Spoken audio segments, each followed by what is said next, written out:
Morning. Morning, morning. Morning. How are you? What's going on? Sorry. You trying to get back I to saw your that. roots or what? Yeah, right. One accent at a time. Exactly. I saw that. I took my time to read through that thing you posted. That page of text about VGX. Scary stuff. Oh yeah, I'm trying to get people to read it, but They don't want to I don't read know. it, eh? They don't want to read it. That like Yeah. there's so much like speculation going around, and like people were saying that VGX if they're gonna take this deal, and I'm like, dude, like here's a paper. It's literally saying why they didn't take the deal, and and what VGX's point of view is on why the deal to them is bad. And I keep putting it in front of people's faces, and I'm like, hey, read this. This is going to put a little bit more perspective into what's going on. And they're like, they just kind of brush over it, and they just don't want to read it. I don't understand people. Yeah. Say again. It's not that they don't read, it's they selectively pay attention, right?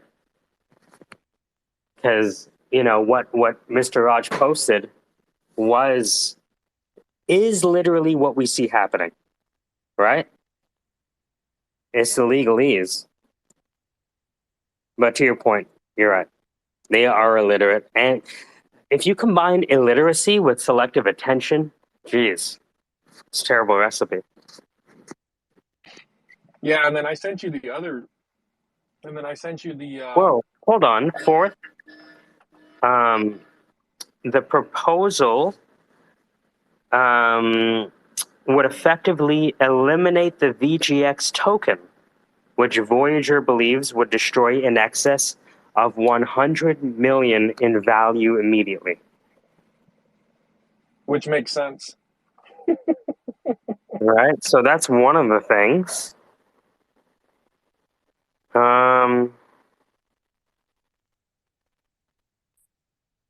They pretty much called out Sam on everything that he stated in the proposal and that mm, second page that I sent you. there's a second page? Yeah, so the second page, the one that I just sent you, I sent you a Okay, new let me take a page. look. Yeah, the new page, that's their rebuttal to everything that they believe was misleading on the proposal and statements that were made on the proposal. Okay, let me take a look. If you're just joining us, we're talking about Voyager Platform. Voyager Platform was one of the most trusted cryptocurrency and exchanges and brokerages, really, on the planet. And through the cycle of bull to bear, when a number of their debtors went bankrupt, like Three Arrows Capital, which went bankrupt because of Terra, um, they're now in a situation where they're trying to make their customers whole. No, they're now in a situation where they have to figure out how they're going to deal with a customer base who's asking for their funds, and the funds may not be there. So I'm reading the second page. The proposal also makes several false and misleading claims. Oh, first, Alameda states that it will write off the loan. Voyager believes that Alameda's loan is structurally subordinated to customer claims.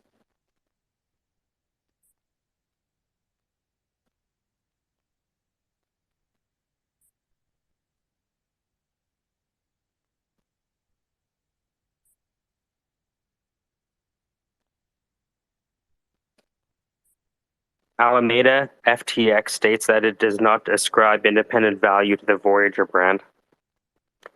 What's funny because KC was telling me was told me about a rumor, and the rumor was that the Voyager technology itself, like the smart ordering of transactions or whatever it is to make sure you get the best price. The speculation that this technology was being um, picked off by certain folks. So I just sent you a little video. It's called the Mooi Network, and I noticed that of the 38 people they're following, one is in charge of M&A for FTX. In charge of, I think, $2 billion, actually.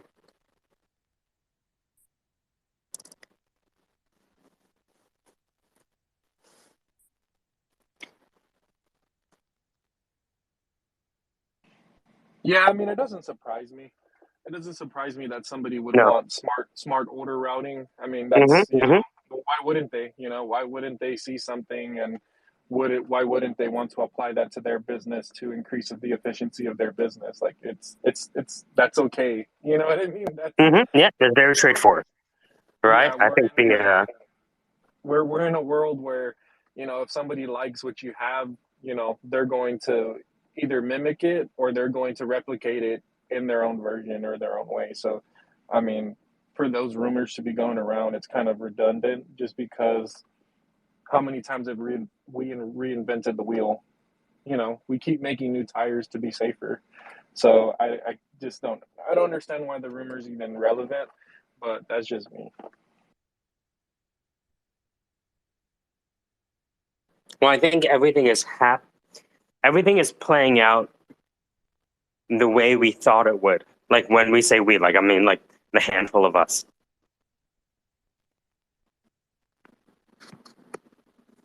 which is Yeah, not exactly. which is We not a just need. you're right. Which is not a thing that people think that when you bring up bad information, you're trying to shit on them, right? Or you're trying to personally attack them. Yeah, exactly. Eh, I don't know. People are just stuck in their own ways, and they see what's in front of them, but they can't see what's behind it, what's behind what's in front of them, and they only want to see what's in front of them because what's in front of them makes them feel comfortable and makes them feel nice. But when they look past what's in front of them, they're more intimidated by the fact that Hmm. what's in front of them is blocking the fact that everything that they know may be not true. So it's yeah, man, that's just one thing. I mean, a lot of people they tend to live like that because they don't want to have to deal with the harsh reality that's presented to us. So they choose to see everything in a certain light that makes them feel comfortable, which is fine, which is fine if they want to live like that. But at the end of the day, those are the reasons why we're stuck in the certain predicaments, whether it be like economically or socially, because people, they don't want to break out of their shell and they don't want to be judged by other individuals based off certain things that they say or certain actions that they take because they are conformed to, be everybody's being conformed to kind of just be the same individual. There's no differences in opinion anymore unless, you associate yourself with certain individuals that challenge you mentally and can, push you to greater heights than, where you're currently at. But unfortunately, as we are in this like age of technology, most of the stuff that's being pushed to you is literally what you want to see and everything that you want to see because that's what they're developing these algorithms for is to That's push what crazy. you like. You know what I mean? Like you go on TikTok, like they have an algorithm for that and they have a for you page. So everything that you view, or like, they're gonna push more of that content towards you, whether it's something that's beneficial for you or not.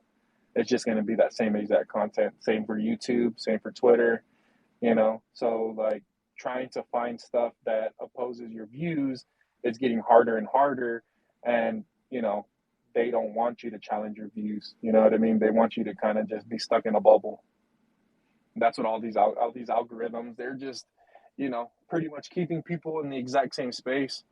It's not they're going in an infinite, circle, round and around and around and around and around, and they're in the merry-go-round, and they're enjoying themselves, and they're having a lot of fun, and they're seeing everybody else on the outside, right? But the people on the outside are like, man, how much longer are they going to be on that merry-go-round? It's already been 2 hours. Like, come on, let somebody else have a turn. But these people are just they're just stuck on the merry-go-round, and they just want to stay there. They don't want to. They don't want to share.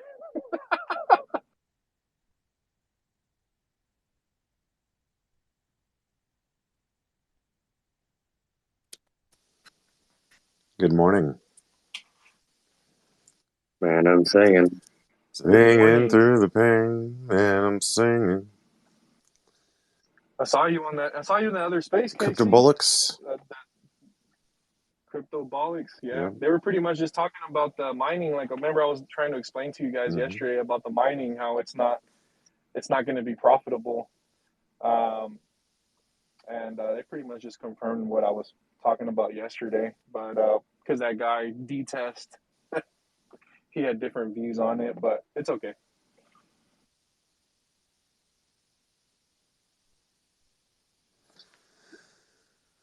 I think one of the first things you have to ask yourself when you speak to someone on Twitter Spaces is, are they drunk, high, on cocaine? What are they on? Right, dude. But I think if you find out that they're on a substance of some sort, you can take everything with a grain of salt. Pardon the pun.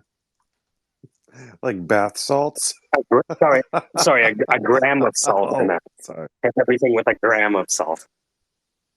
There's definitely a lot of hatred going on today, and yesterday. I feel like there's something in the You notice stars. that, Anthony? Where did you see the hate?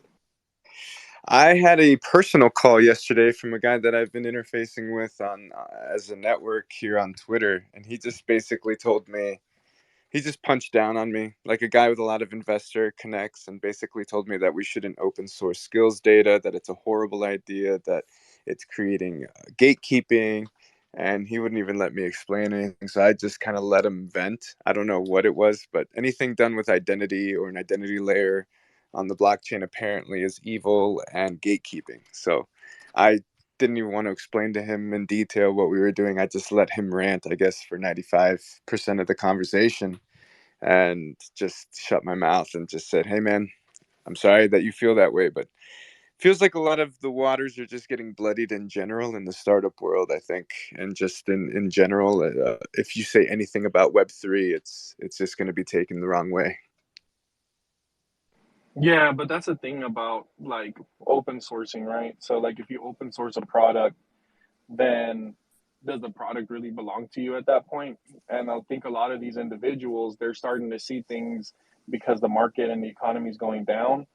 They're the ones trying to gatekeep the not just the information or the IP, but they want to gatekeep their wealth, and they want to keep it within themselves. So when you start open sourcing things and you start giving people more access to resources or tools, that's not gatekeeping whatsoever. That's just, you know, being able to give people better resources and tools to make something that's more innovative, that can, push the world towards a better, just, for betterment of all mankind. But a lot of people right now, because they see their money dwindling down with the market and stuff like that, they need to do whatever they can in order to secure themselves financially. So it starts to take a different turn, in the sentiment, because everybody, when the market's going up, everybody's happy, everybody's okay. But as soon as the market takes a dip, or it's getting to a point where, max pain's coming in, they're just trying to secure themselves. I mean, at this point, there's not really much that you can do.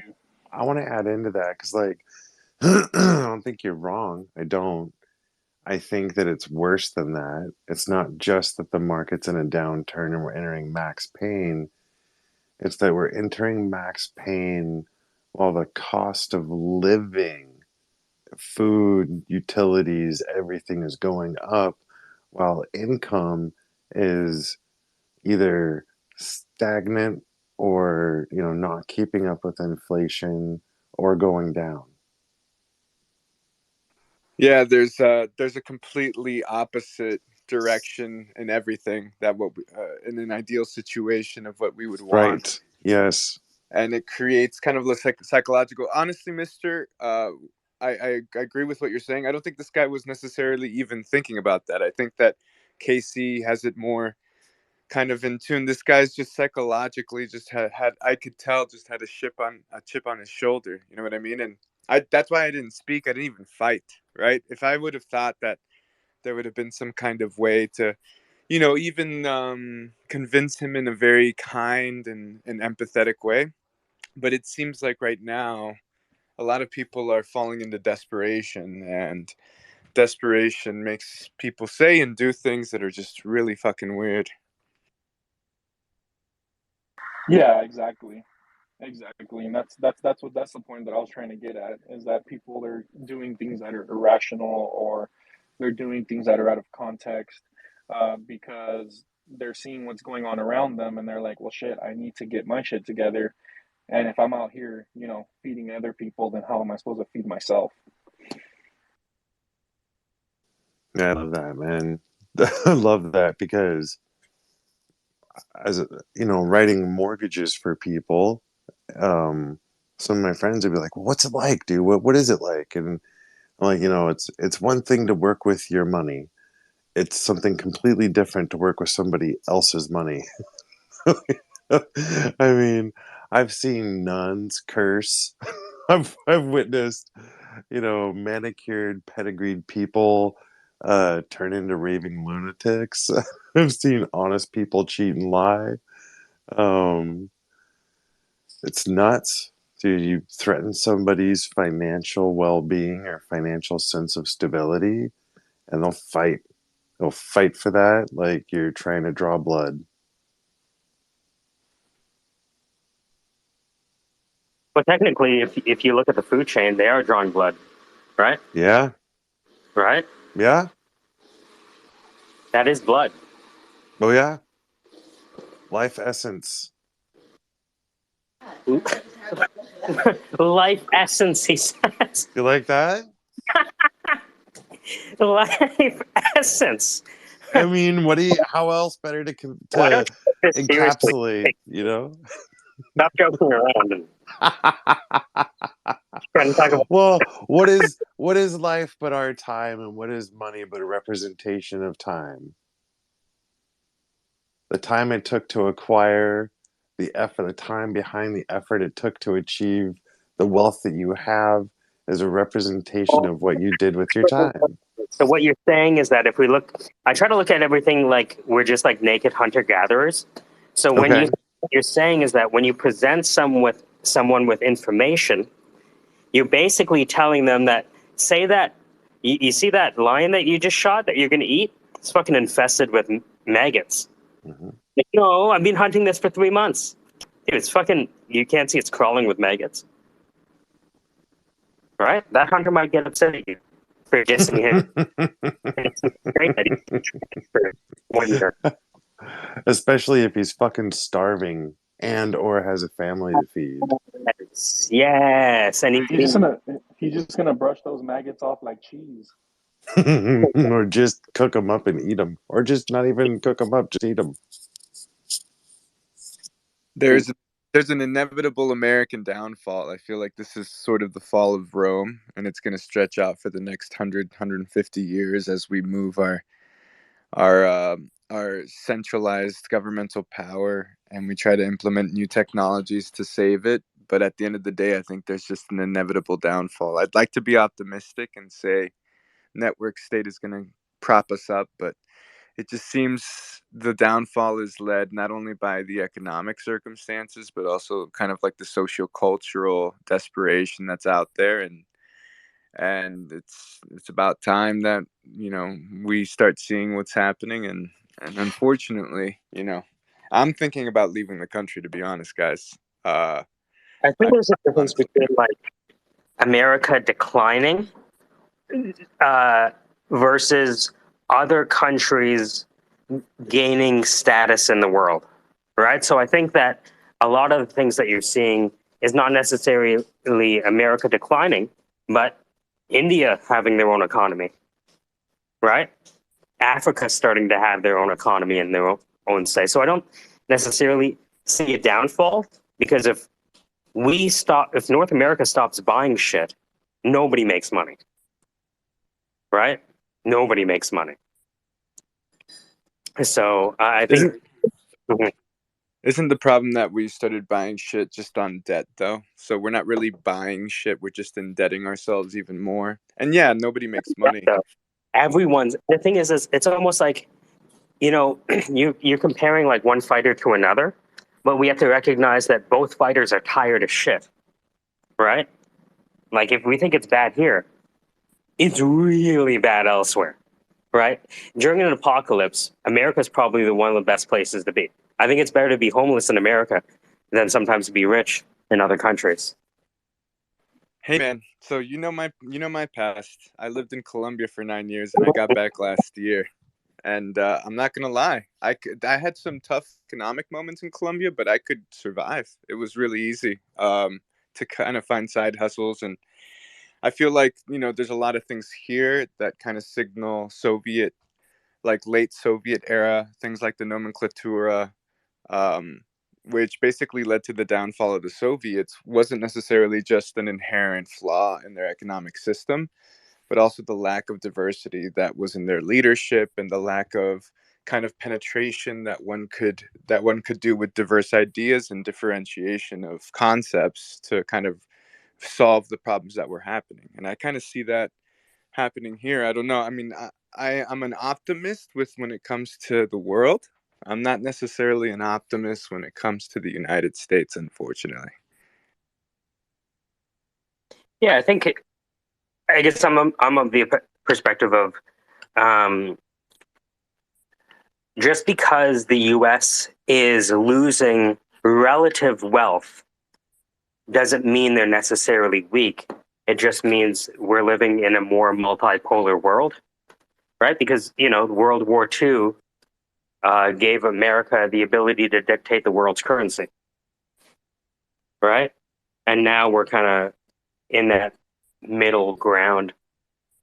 Nobody knows what the right answer is. That's for sure. I think that I saw an interview with Putin, and he talked about the amount of currency that was printed in the past 18 months. That's not funny. The amount of currency that's been printed in the last 18 months is a fucking horror show. Yeah, I think for me, the weak signals are mostly in also, again, the political internal strife, the inability for us to kind of understand the social culture, unified social culture where we can reasonably agree in our political environment. I think economically, obviously, you're already pointing out the flaws. And I wouldn't be surprised if there were a lot of parallels to when, Rome was being attacked, and then Rome moved to Constantinople, and then, other countries around Rome started to grow their own strength, military strength, economic strength. And I wouldn't be surprised if we enter into a sort of neo-feudal era, right? Where we're all kind of just trying to survive off the scraps. I would say that, we also here in this room, or maybe I'm making a lot of assumptions, maybe not everybody, but we're probably the top, 15% of the United States. I worry about the other 85, and kind of the understanding of our cultural context and the kind of struggles that they're going through. So I think are two different things. Diversity means that if diversity means anything, it means that we will have disagreement, right? So, socioculturally, if we want diversity, then invariably there are going to be disagreements, right? And the ability to disagree is perhaps the most fundamental characteristic that people like about North America, right? And not to say that we haven't lost the ability to disagree to a certain extent, but I think if you try to have I think America might be the safest place to have a radical opinion when you look at what happens to people who have radical opinions in other places. Yeah, I mean, and I can understand that. Again, my I agree with the idea of political discourse and just social discourse in general. I think it pushes forward a society. My problem is the quality of social discourse, the sources Right. of information, Yep. right, and the penetration of that information. I wouldn't be surprised if we're under a 30-year psyop from Russia. Not to sound, uh, really crazy or anything, but It's not so much the psyop, but like the question is if, and Mr. Rogers, this is kind of what we're talking about today in a microcosm. Just because the information is there on a piece of paper, if the people are illiterate, they won't be able to make sense of the document, you know? Right? So the right. illiteracy rate, I think, if anything, that's kind of the greater thing, is that people do not have the ability to read. I, If they have the I, ability to read, like, who can save them? Who can save them? yeah, I guess that's what worries me. I think that what signals again, and maybe we could talk about them as just signals in the states of Mhm. potential decline. One of them could be the inability to commit to discourse, right? So like I feel like we do disagree, but these are inabilities to kind of come to terms and push forward and progress. The other one is like the lack of trust in the government, for instance. And then this Well, third one is what you're saying here. I don't think they've. I mean, we talk about the return of neo feudalism. The question is, has neo feudalism ever left? Right? It's oligarchies all the way down. If you read 1984, there's a book in the middle. Most people don't get through the whole book, right? Three-quarters of the way through the book, George Orwell says, you know what? Fuck this narrative. I'm just going to write what I feel, and I'm going to call it a book that the guy finds. Right? And it's like, oh, this guy finds this book, and it's called A Theory and Practice of Oligarchical Collectivism. And it's 18 pages. And if you read those 18 pages, uh, basically it argues that the world was destined to become a multipolar world consisting of East Asia, Eurasia, and Oceania, which is North America. And that it doesn't make sense for any one of these powers to conquer each other because culturally it wouldn't make sense. But at the same time, each of these world powers have an interest to maintain order within their borders. And sometimes that maintenance of order can come with a truncheon. Yeah, Yeah. this is the sorry, just to kind of add on to that. That's kind of the Huntington Clash of Civilizations thesis, isn't it?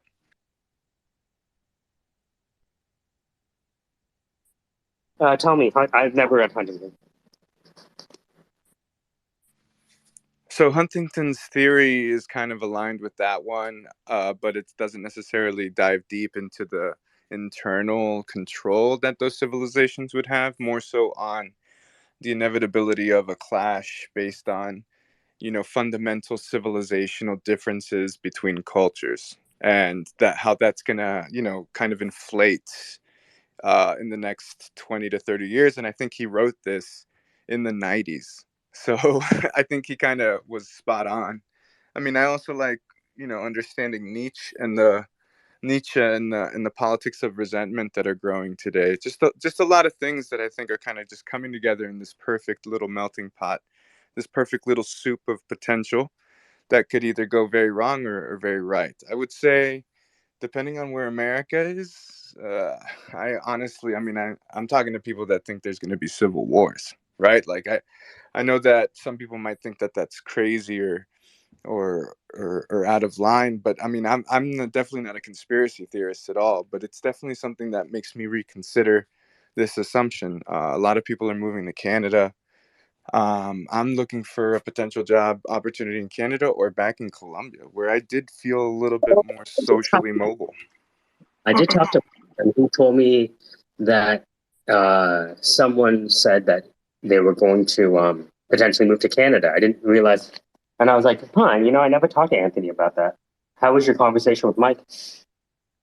He actually called me yesterday. We're still in conversation, so Okay, he okay, called. good. He was pretty busy. I sent you a message on it, just kind of like because he Yeah, wasn't talking to me last week, but he talked to me yesterday. I think it's because I connected with him on LinkedIn and he saw my profile, gained a little bit of trust, and then I just had a conversation with him 20 minutes, and it was really positive. He asked for my resume to send it to his superior, and they're going to review it today. So I sent that yesterday out to them. that So, is great. Anthony, um, are you moving to Canada because you're just in a disagreement of the way that the government's being ran, like, or like, what's going on? No, so I got off I got off a conversation with the guy that I really respect with this morning. He lives in Dubai, and he obviously doesn't have a lot of access to information, but he used to live here in the States. That's where I met him, and he lived here for 15 years. Really great guy. And he was telling me that he was, looking to move to Canada as well. It seems to be a haven. There's a lot of people that I also know in biotech and from Colombia that have gotten their Canadian visas because they didn't feel safe coming to the States with everything that they're seeing down there. When it comes to, I think there's also something about being brown and being in this context that kind of gives us kind of a fear, to be honest. But I think that it just seems to be the one place where everybody's trying to get to in my friend circle. Could be completely anecdotal, right?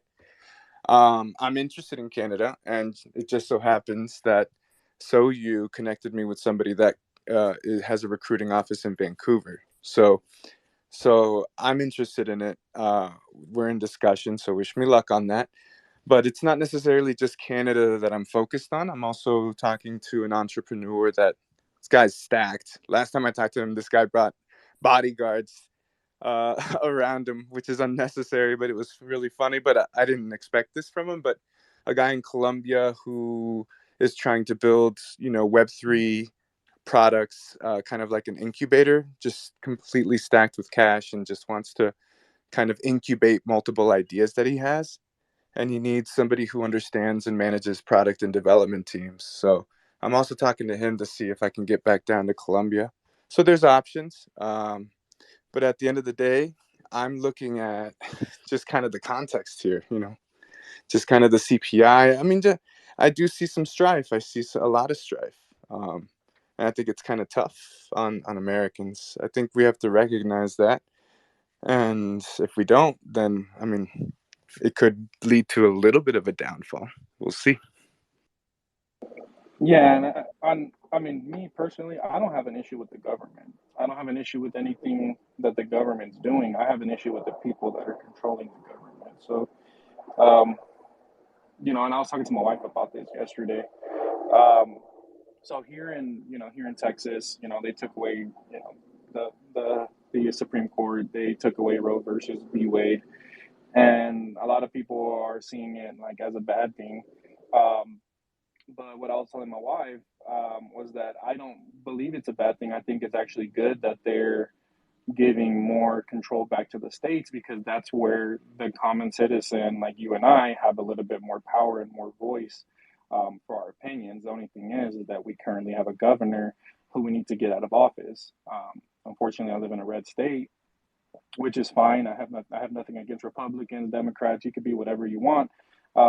I have views that coincide with the Republicans with Republican views. I have views that coincide with Democratic views. So I consider myself just like you know more of like a conservative, independent person. But that's just myself.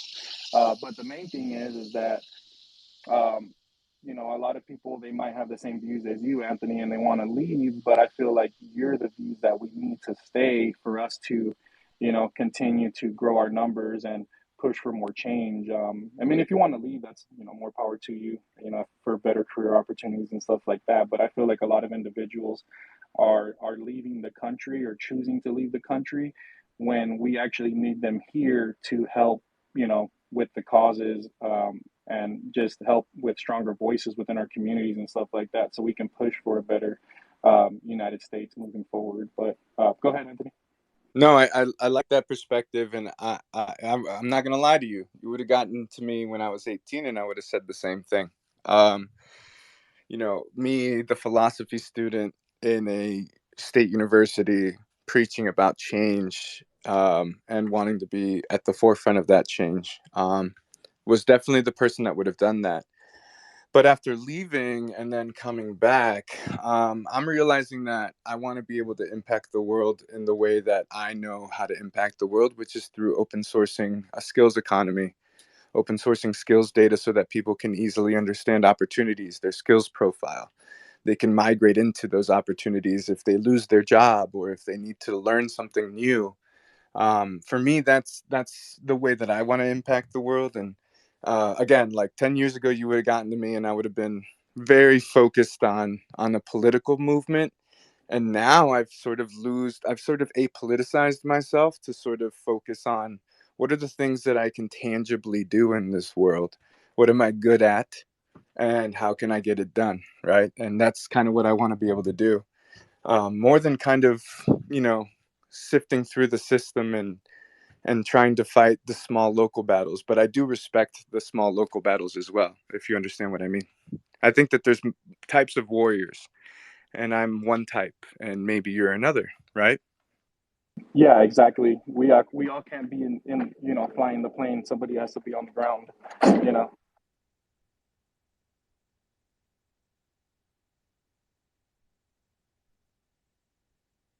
Sorry, guys. I got to step away for a second. Cheers, man. Good to talk to you. Oh no, I'll still be here. I'm just gonna step Ah, aside okay, for a okay. minute. Yeah, Thought yeah, you yeah. were leaving.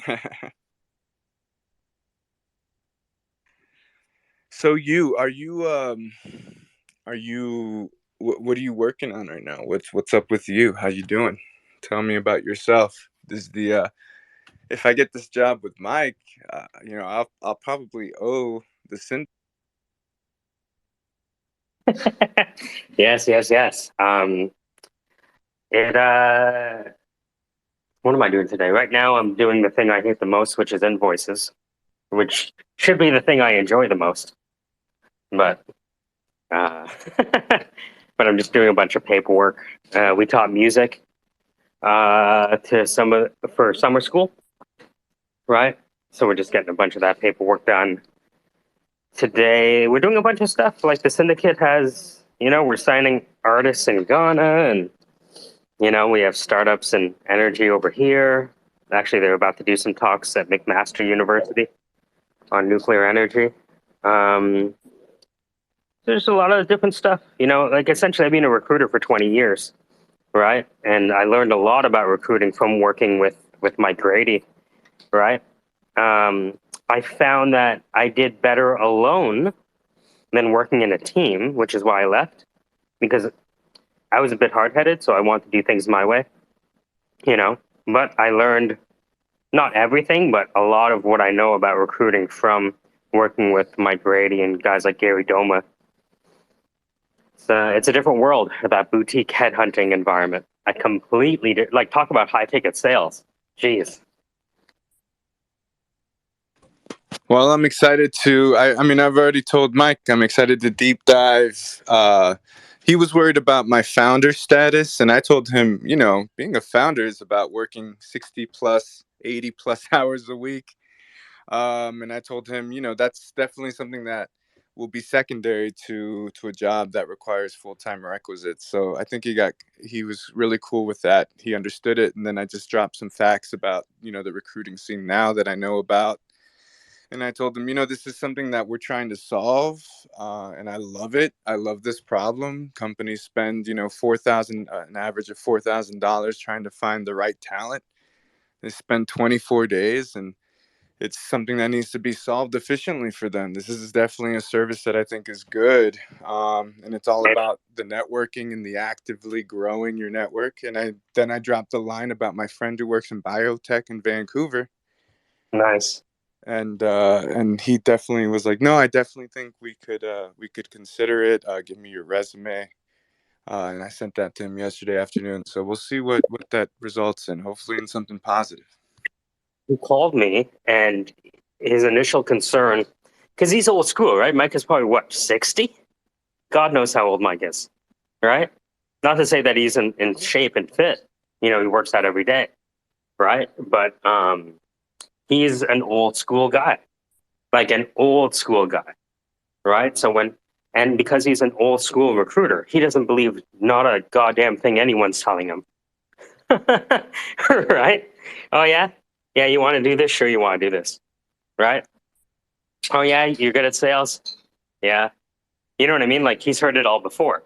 Not to say that you're lying, but he's, as a headhunter, responsible for filling positions that are upwards of $250,000 a year. His job is to make sure that he takes all the jokers out of the deck. No, totally. I understand it. No, and I could hear the old schoolness. Again, like I told them, I might be a founder, but I also know what it's like to work 80 hours. So I'm all in. Let's do it. Let's get it done. Nice.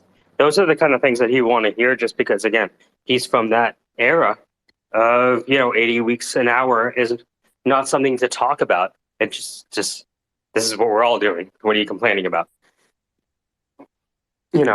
Exactly. Yeah. No, I think it should be an interesting experience. Again, if not, I got the product management gig. Yeah. The guys coming. Arguably more interesting.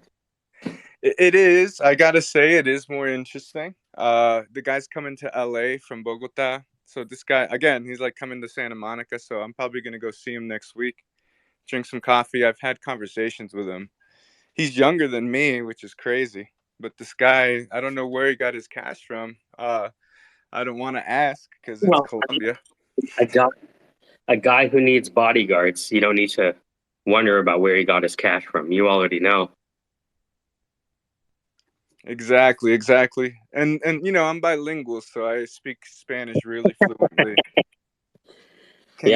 Can convince the guy easily. And I know where that Latin American cash can sometimes come from. And I know that it's probably not precisely him, just because of what he works in, right? He works in tech and investments, but it probably was generational wealth that he accumulated, right?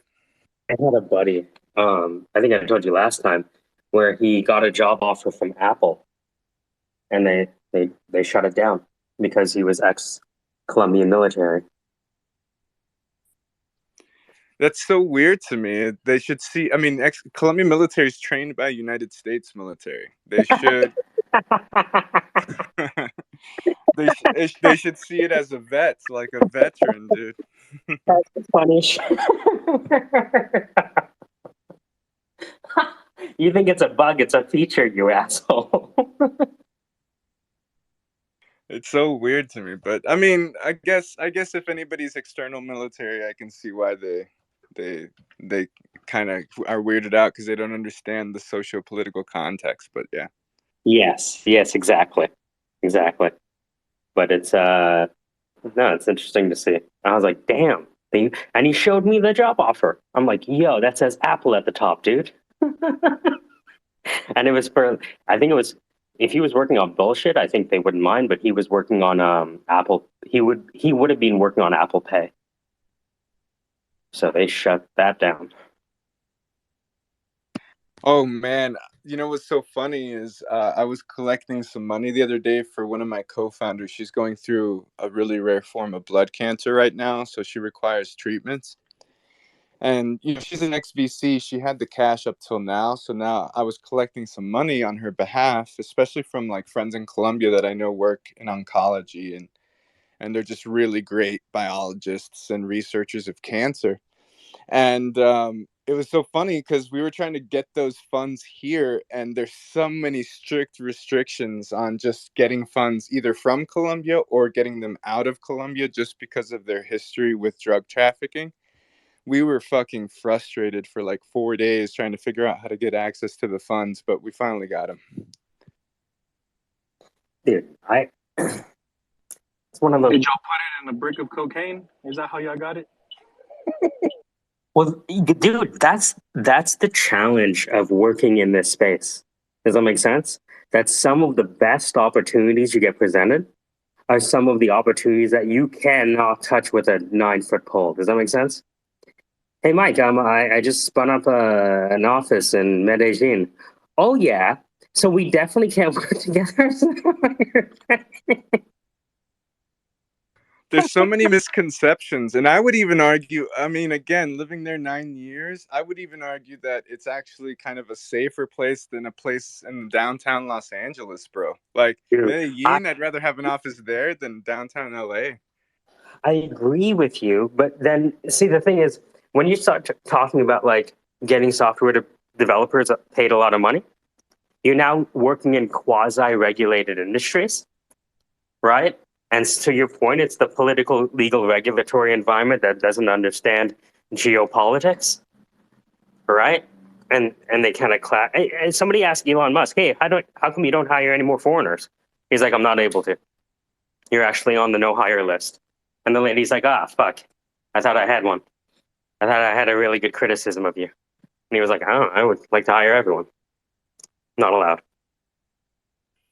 That to me is a sad circumstance because I mean the world is growing so fast and there's a lot of key talent and not, I hate the argument of talent from other countries is cheaper because that shouldn't be kind of the approach. The approach should be talent from other countries has different perspectives and they have cultural Yeah, perspectives that are different. if I could pay for that perspective, right? Um, you know, 10 cents for the dollar. Why not? Yeah, I agree with that. Again, like I do have kind of core value there just because of my experiences in Colombia, where I do believe, there's great talent and they should be paid either the same or if not, maximum a 10 to 20% discount on American talent. But I think that, I think that again, I think you mentioned this last time and I actually mentioned it to my CTO at Gray, which was Colombian talent and engineers were the best engineers you've ever worked with because they don't necessarily have the huge ego of an American engineer. And I think that that's a big value add is an engineer that can actually socialize and ideate with you. I would rather hire a Colombian software developer on the balance of probabilities to a Canadian software developer, right? If I put any of the serverless engineers that my buddy knows in Medellin, he would wipe the floor with the people here. I was like, "Yo, how much are those people out there? You making $150 an hour over here?" He says $30 an hour. I'm like, "What?" He's like, "Yeah." And so like, "Can they code like you?" And he's like, "They're better than me." I'm like, "Shut up." He's like, "Yeah." I will say it's sort of changed because of Rappi. And Rappi was their first unicorn, so they kind of inflated the price. I would say a decent engineer now knows that he could make 75K a year, which is probably about I don't know, like 20 times more than anyone in a governmental office in Colombia. That they make a lot of fucking money, by the way, because it's a kind of a corrupt government. But at the end of the day, they've known how to leverage themselves now because they've gotten international recognition with Rappi, and Rappi sort of got all of that international cash from SoftBank into the economy and moved it around to hire the best developers that they could and kind of inflated the price. Yeah. And that's why it always kind of comes back to your networks, right? So it's like, who do you know that you can call right now? I learned that from Mike and all of those folks, which is they just had this invisible Rolodex, you know, and they would trade people like baseball cards, essentially, for these massive corporations. And it just kind of a merry. It's funny when we say corruption, right? Because I find when we use the word corruption, we think of it as something that happens in quote unquote third world countries. Oh, look, it's so corrupt over there. And it's like, oh, yeah, it's corrupt over there, is it? All right. I mean, I guess that's sort of my point. it's funny that, we've fallen apart in the last 6 to 10 years with a populist government, and it's just kind of like, oh yeah, you want to see what Colombia's been going through for the past 30 years? They've gotten well adjusted to it. They kind of know how to respond to it by now. So it's just funny to me that we're getting so impacted here by the idea of a populist fascist potential regime coming up. But at the end of the day, it's kind of like, something that other countries have kind of, I don't know, managed and coped with for the past couple of years. But also, I love the fact that you also signal the reality of corruption in our government is, I think, at scale, even more impactful to how our democracy functions than what Colombians have to endure, because they will go out in the streets and break windows, whereas we'll kind of just stay kind of quiet, like, oh yeah, you're getting rid of segregation, or you want to instill segregation or make it kind of more open in schools. Okay, that's cool. Yeah, it's a state decision, sure. And we're all just kind of twiddling our thumbs to see what happens next instead of getting out there and really fighting. I don't know. There's this great kind of idea by Foucault, and I'll finish with this thought. Michel Foucault, great philosopher, and he says, the bourgeoisie. He's not a Marxist, but he knows the potential of the bourgeoisie in society, and he's like, kind of has made it so that when we go out and riot in the streets, there's a civil way to riot. There's a civil way to approach this problem. And he says, but the problem is sometimes violence changes things. How do we kind of negotiate that with the state? How do we negotiate that with our civil society? And how can we kind of make sure that our rights aren't being infringed upon? And you look at France, you look at Colombia, you look at other countries, and people go out there and riot in the streets when any kind of small change is made to their stability and their way of life. And I think that that's kind of an important aspect for us to remember. Yeah, and that brings me back to a point that I was talking to Mike about, the difference between having corruption, in your face and you being able to see it, and then being blinded by something that's right in front of you that may be comforting and sweet, sort of what's happening within the United States, right? We're blanketed with all these different choices, and they give us all the, we have a lot of different, so quote unquote freedoms as they call it, but the real freedoms are, our human rights. And by them giving us so many options, well, they're kind of like, if you have a parent who's telling you when you disagree with them, and they'll tell you, well, you know what, I'm giving you a roof over your head, right? I'm giving you a roof over your head. I'm giving you the ability to, I'm feeding you, I'm giving you this and that. So I think that a lot of people in today's society, they kind of conform to those same, ideologies, and they're blinded with what's in front of them, so they can't see what's behind them. But in these other countries, when something happens, the people are a little bit more involved because they have to be, because their entire, life and the sanctity of their living is at stake. For instance, where was it? It was in, well, I mean, shoot, dude, you can look at Hong Kong right now.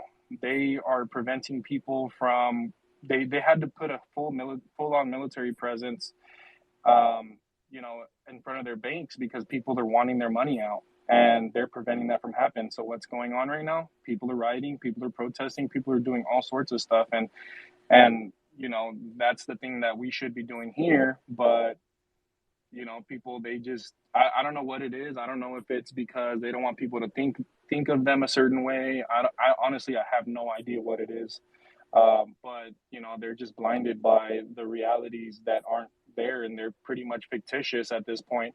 But that's the agenda that they want to go forward with, because they want to feel comfortable, and they want to paint the image in their head that they're safe, when in reality we're not.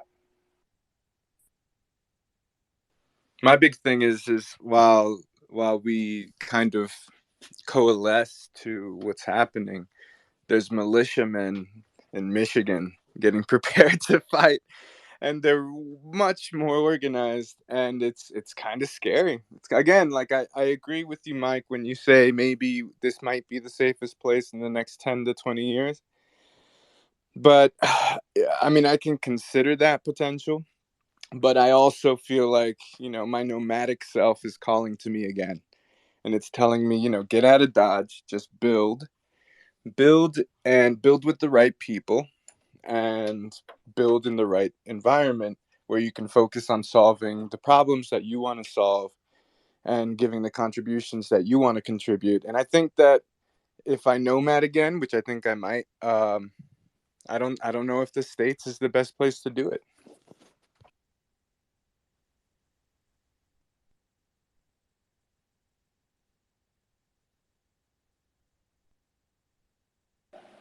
Yeah, and you could be right. I mean, you also got to follow your own instincts, right? I mean, there's no right or wrong path, to life.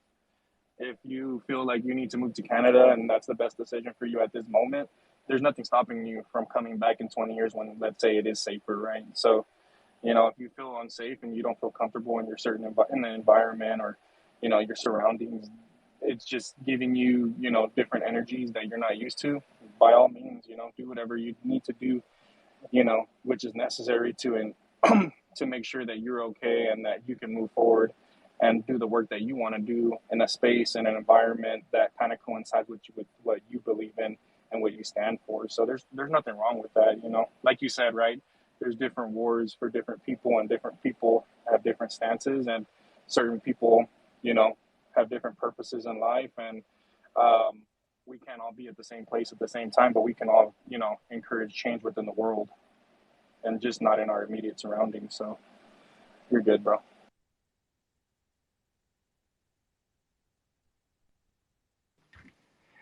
Well, the waters are getting bloodied in VC land. And, just this conversation with this guy who wanted to iterate to me yesterday that he was extremely well connected was a weird conversation for me to have to go through. But I sat through it. I listened to him. I let him vent about how he doesn't believe in Web3 identity. He thinks it's gatekeeping. He's well connected. He doesn't understand why I would want to open source a skills economy. And he thinks that it's punching down on the little guy when really he didn't understand it, but he was punching down on me yesterday. And that's the kind of energy that I try to stay away from. So I just listened to him. I told him, thanks for your advice and goodbye.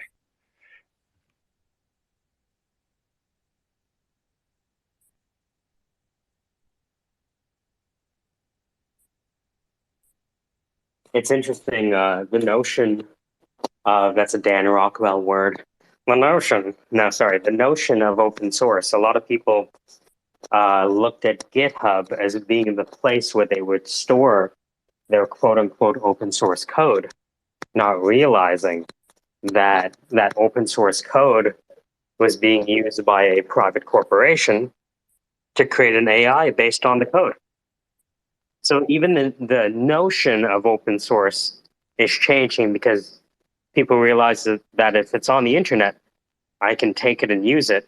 And if I wrap a company around it, then it's mine. I've just profited from open source. So That's why I love the idea of permission, like a programmable permission on identity. So what you can do is you can scale up, or have mechanisms built in to opt in to those services, as opposed to just having it completely open to anyone to reap that data. And I think that the leverage there should be between identity and the open source network. Do you want to participate? How do you want to participate? That's where you can kind of stop that from happening. Go ahead, Casey. I saw your hands up. All right, I was gonna try and play a little haha joke, but instead I'm just gonna say the point of it. I did this yesterday with Mr. Rogers and a couple other people, where I went on this tangent about the combination of existing technology being the new technology. And I link it all back to a microcap project, Saitama, which at its theoretical foundation was supposed to be a CeFi DeFi SexDex swap all under one roof. That was the idea, right? It's a total overreach on technology. It's not plausible. Yeah, but who But wants something that's plausible? let's go for something totally unattainable. It's not Unattainable. here. Say You know, again. how are we going to get? How are we going to attract tens of millions of dollars unless we're going after a blue ocean? Oh, dude, that's so painful. Does it have to be unreasonable for it to Yeah, attract attention? It's got to be so. It has to be a unicorn. It can't yeah. just be a really good horse. This is the single market. What? We don't have to think for long-term fucking returns. God damn it. Some bullshit right there. What happened to the value and stability? I think Like, what we do is have an experienced bear teach us their strategies. mm, Right. I think that the one thing that I think is missing from the conversation is the bear, because for the bull market is for bulls, the bear market is for bears, and there's money to be made in both markets, oh, right? And it's you know the you can take the moral dimension to say that they're shorting a cancer company. You could take the other side, which is to say that if you short the cancer company and they deliver on their promise, mm, then they lose. yep, I like a lot of. I remember when Elon Musk was fighting with the shorts. You could argue he's still fighting with the shorts, right? Shorts and longs pay money to appear on CNBC. They pay money in the form of a speaking fee to speak at all of these things. So when you watch TV, you don't realize that the person giving you education has paid for the privilege. uh, uh, God damn it. It always gets so seedy and dirty and slimy. There's too much money to play it straight up, dude. Fuck. So annoying.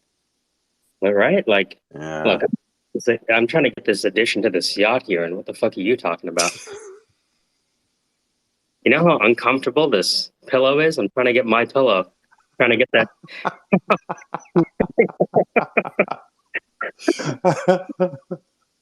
There was that joke about Bill Burr about the making of the sandwich. He goes into a sandwich, and the guy says, "What'd you like on it?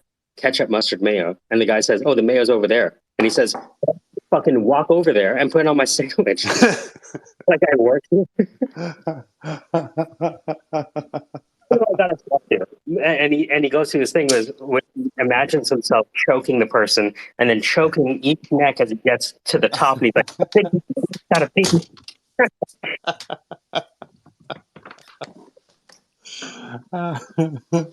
Till he gets to the eyes wide shut meeting. Yeah, he goes to the. I'll find it. The making of the sandwich. I think it's top 3 Bill Burr jokes ever. Well, I mean, is there a point at which technology escapes the gravitational pull of the bullshit and the technology cuts through the red tape and all the slime and muck? Oh, Is you mean that, I mean, what? Skynet, you mean?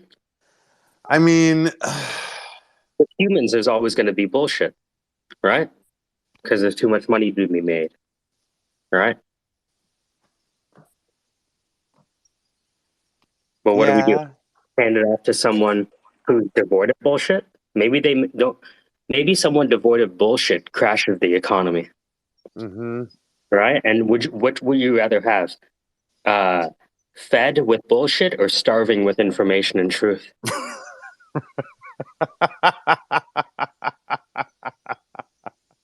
Everyone around me is dying, but I knew I was right.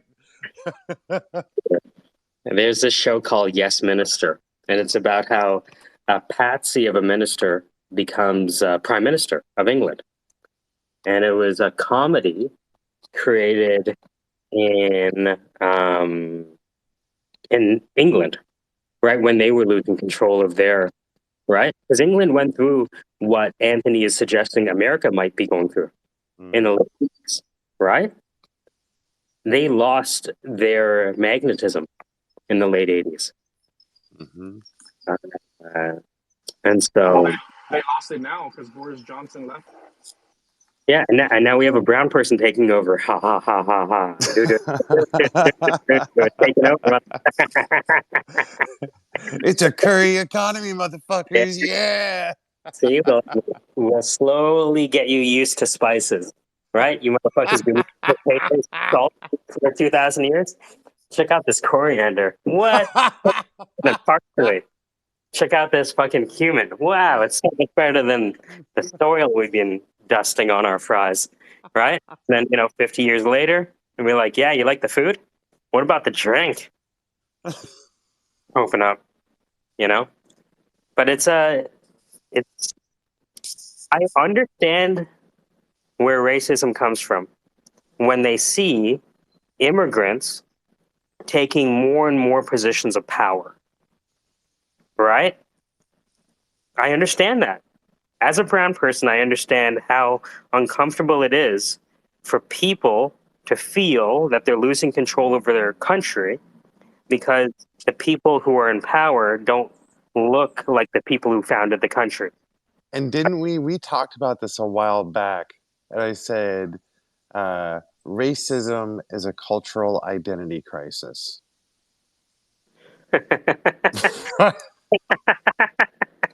that's all it is. Because you got this weird conflict between, like, you're supposed to be the cultural melting pot for everybody that's going to create something new, but you want to stay with the way things were. Like, does that really make sense? No. Well, yeah, it goes back to the diversity thing, right? If Yeah. we really are diverse, we shouldn't be agreeing with each other. Yeah, there should be conflict. The hope is that there's like a healthy conflict, right? And here's the thing, like, healthy for one people or dishealthy for another, Yeah. right? We're seeing this, the interesting thing is that they say, Breitbart said that politics is downstream from culture, Wait, say right? that again? Politics is downstream from culture. That's interesting. So the Okay. idea is that if you want to change the politics, you must first change the culture, right? Exactly. So for Exactly. example, you're going to Because it see doesn't feel that way, right? It feels like politics is upstream of culture. well, just look at what's about to happen. So Black Panther 2 just got released, Mm-hmm. and who is the focus, men or women? It's actually black women. Why? Mm-hmm. Because Michelle Obama needs to be nominated. So what you need to do, and what's been happening over the past 10 years, is slowly preparing the population to choose a black woman instead of a black man. Mm. I'm not gonna lie, bro. I miss Obama.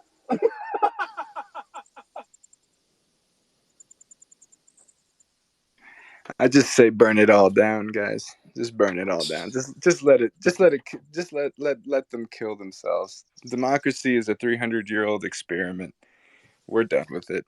We're going into something new. In the other experiments, But right? is the republic an experiment? I do believe the Republic is definitely an experiment, isn't it? Well, Because my we're talking by virtue of DARPA invented technology. Mm. Well, I mean, I am living in the Republic of Texas, so You mean the sovereign nation of Texas? Fucking Texas is weird, man. Not like weird, like you guys are dude, weird, but Texas is so it weird, bro. is, right? It's They're trying to they're pushing when Mike said that it was like politics is downstream of culture, it really hit home because they're trying to push um, literature like biblical Ooh. literacy into schools. So they're gonna start entering that into like the elementary level and stuff like that, and they're starting to try and conform our children to believe in these ideologies that may only exist for a certain type of person, but they're trying to push that on everybody within the schooling system. So, yeah, man, it's a big fucking I've mess. And never. then the fact that our electrical grid Oh, system, we're independent from everyone else, and there's states that are saying that they're willing to connect with our system so they can purge electricity over to our electrical grid system and infrastructure, but they're not doing anything about it. They want to just push for more. They're trying to get more oil contracts and stuff like that, which is really good for our economy, mm, but it only goes so far when the current electrical grid is only suitable for the current housing that we currently have, but they're trying to build more and more housing and more apartments, and they're using all electrical systems. So it's just a big mess, dude. I've never seen a more good old boy system than in Texas. It is really about who you know. And it is everywhere, but in Texas, it's got a certain intensity behind it.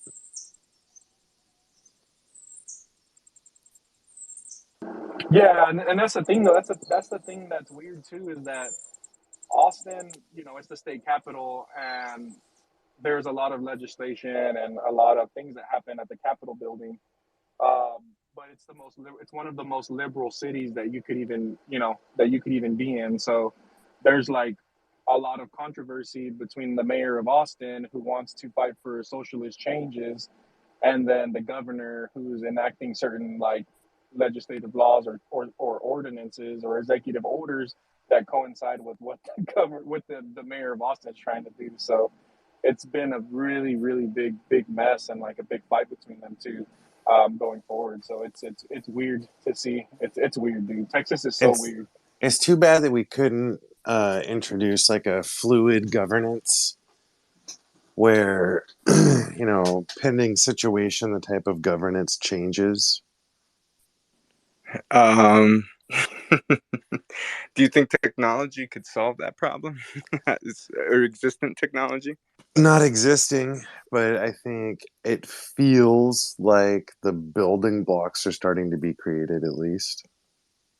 Yeah, so I feel like I'm just going to step in and drop this because I know Yeah. that you're probably a contrarian when it comes to any kind of, well, just hearing you, when it comes to any kind of tech that hasn't been built yet, and maybe that's irrealistic. But what if we could have sort of what I call it is like scalable kind of transfigurative, transformational representation? Because my big problem here is, the people making the decisions right now as our representatives are people that don't necessarily know a lot about what they're making decisions on when it comes to something infrastructural, like, are we going to solve how are we going to construct a new road in this neighborhood, right? Mm-hmm. And really they just rely on other people to give them information, and then they're supposedly supposed to manage this. So for me, Yeah. it's a problem of, access to knowledge or experience. And then how can we make sure that the right people get in front of that problem to solve it at a governmental level? So then I think about, a skill identity as something that could help a democracy. But I don't know how you feel about that. I know it's kind of crazy, but Skill identity. I'm yeah, I'm sorry. What no, I no. mean Go by ahead. that, I'll break that down, where it's just an identity in which I have a verifiable set of skills that allows me to immutably prove that I have a specific set of like skills, right? And I can make decisions on that, whether I'm an architect or whether I work in construction or So we're whether doing the LinkedIn chain, link chain, something like do you that. think if you think LinkedIn is verifying skills, well, I mean, I know I'm it's so sorry. painful right now. So how would you even go about verifying someone's skills? Like, would you have to vet that individual?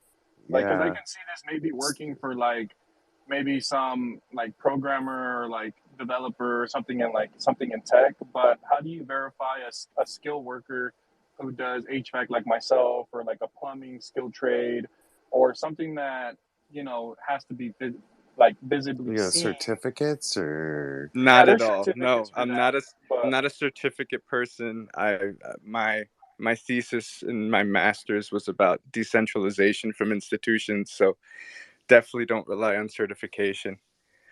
Um, I want to propose again. This is just all hypothetical, but kind of what yeah. we're building at the same time. And it's okay if you don't think that It's it's all good, realistic. man. It's all Yeah, good. I'm just making sure. Yep. No, this So consider in a thick environment, right? So our job is to understand what's actually happening. So maybe what you can do is let's start from the top. Why did you yep, start this in the first place? yeah, What no, was the definitely. So okay, so I wrote a thesis about 6 years ago in my master's about the decentralizations of skills economies away from institutional control, basically, and not necessarily the word control, but from the idea that we have vertical knowledge and hierarchical knowledge, and all of us have to go through a standardized course or some kind of standardized certification, when really it should be focused on what is our potential as unique individuals, right? And how do we grow that profile? How do we grow ourselves? And what we're building now is a protocol that's based off of two things, not just what I learn and not just what I work in, but work and learn.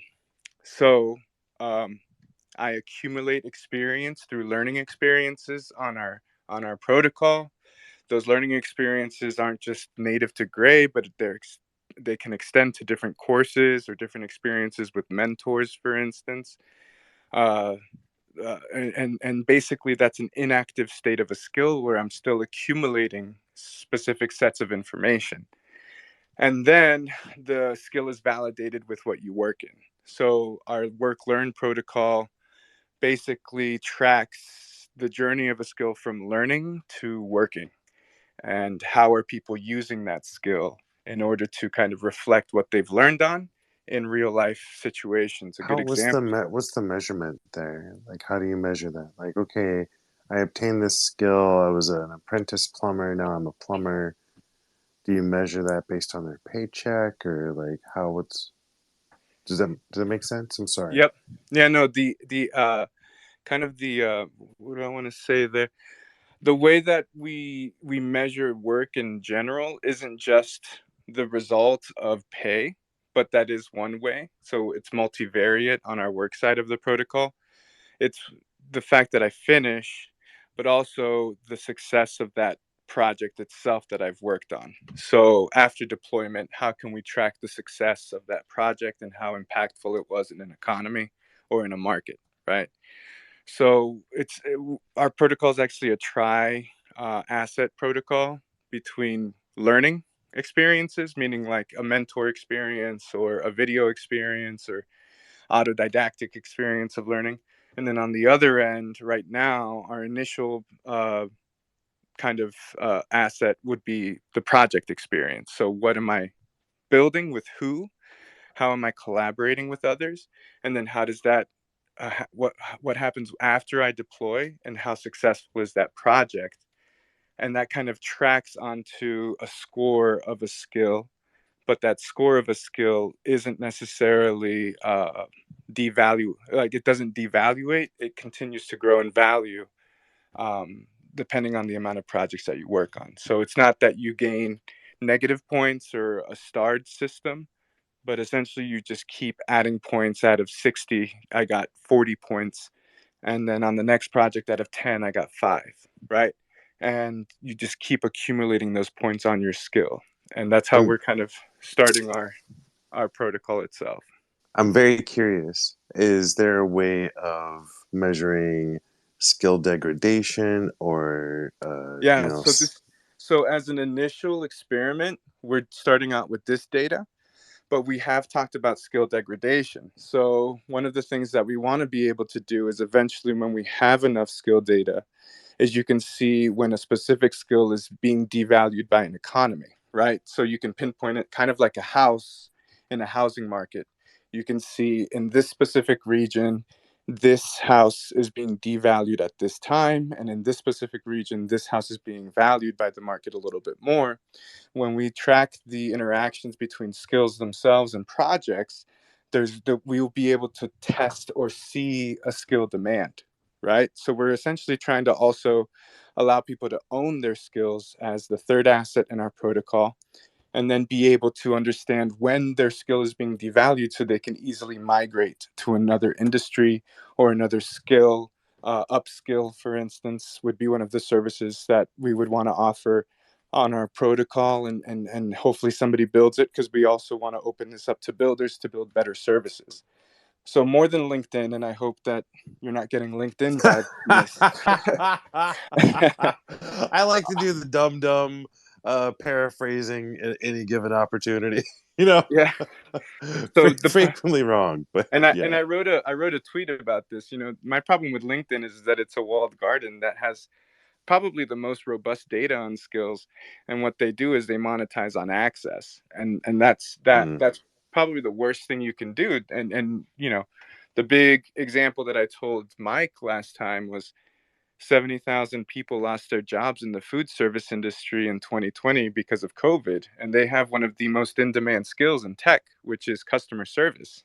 Tech companies can't hire anyone in customer service right now. How do we make sure that when something happens in an economy, people are empowered to kind of migrate into a new industry and still have, you know, quality of life, and they can maintain a job, right? That for us is really important, and really that's what we're trying to do. We're building it out as kind of a network, as an L1, and we want people to be able to build on it, build better services, track how their education services impact people in work, but also allow people to kind of control and maintain their own skill as an identity, as an asset identity. So would there be potential for like for fraud in this case? Like if it's because if I'm it sounds to me like this would be information that the individual would have to input into your system, more than like a business system that a business would be using to track a particular set of skill set. So again, as a tri-asset kind of economy, the individual maintains control over their skills, but also interacts with projects that are given by businesses, right? So businesses kind of put out projects, even if it's an internal business and it's an employee. You do this every day in a tech company. You work on a specific project for a company that you're working for as their employee. What we want to be able to do is empower businesses and companies and entrepreneurs, people building projects, with a project asset that allows them to give a specific feedback model as well, which whether that's quantitative or qualitative, we're still designing that, and we're listening to people like you guys about that.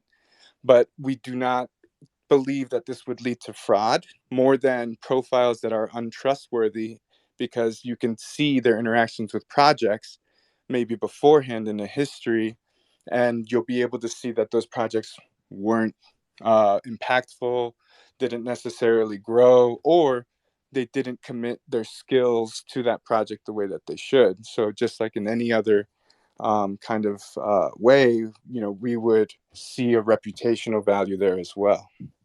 it's like more like a living resume. So again, on the end user end, at the individual level, we want that to be a living resume.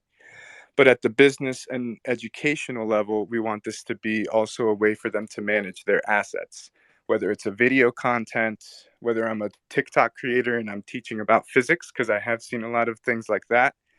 I can still create and own this asset that I have, and be able to teach people through this asset.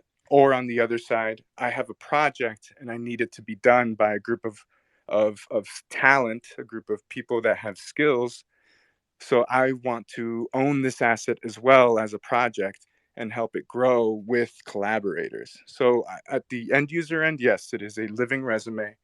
But on the other ends, on the business end and the educational institution end, it's a way to kind of own and manage your assets as well. If you can filter the people enough so that the hustlers that are going to get in there and try to work the system because you know it'll happen, right? They're gonna try. As long as you can protect against that and give a validated, verifiable, quality, qualitative measurement to that person's skill set, that's pretty hot. That's pretty hot. You know, throw it on the blockchain and make it immutable so that there's a standing history. It's a good use of blockchain. I like So, that. so I will say that what we're just so you understand our growth plan in the next 6 months, we want to kind of co-design this with businesses. So we want to get businesses on this before we open it up completely to a public kind of interface. We're going to be giving exclusive access to a company. Let's say, I don't know, Amazon. I don't know why I thought of that company, the worst company. But let's say, there's a sort of company that's kind of already managing this. They have learning experiences in their company where they're training people continuously, developers. They even hire learning product managers that are in charge of kind of creating skills maps, and they're doing this on the analog. So we give them access to the learning assets, their employees access to a skills wallet, or a skills identity manager is what we call it. And on the other end, they're doing small projects, right? So we're giving them access to the project asset management, to the product managers, for instance. And then we kind of start to co-design with them a little bit better to make sure that we understand that these problems can come up, right? And how do we measure against those problems? How do we build against them? So it's not something that we're going to just launch kind of irresponsibly. I am sort of an ethical builder. I mean, I did study philosophy, so I do kind of want to build it the right way, and we want to understand those problems that could come up, KC, as you said, before we launch it completely open to public.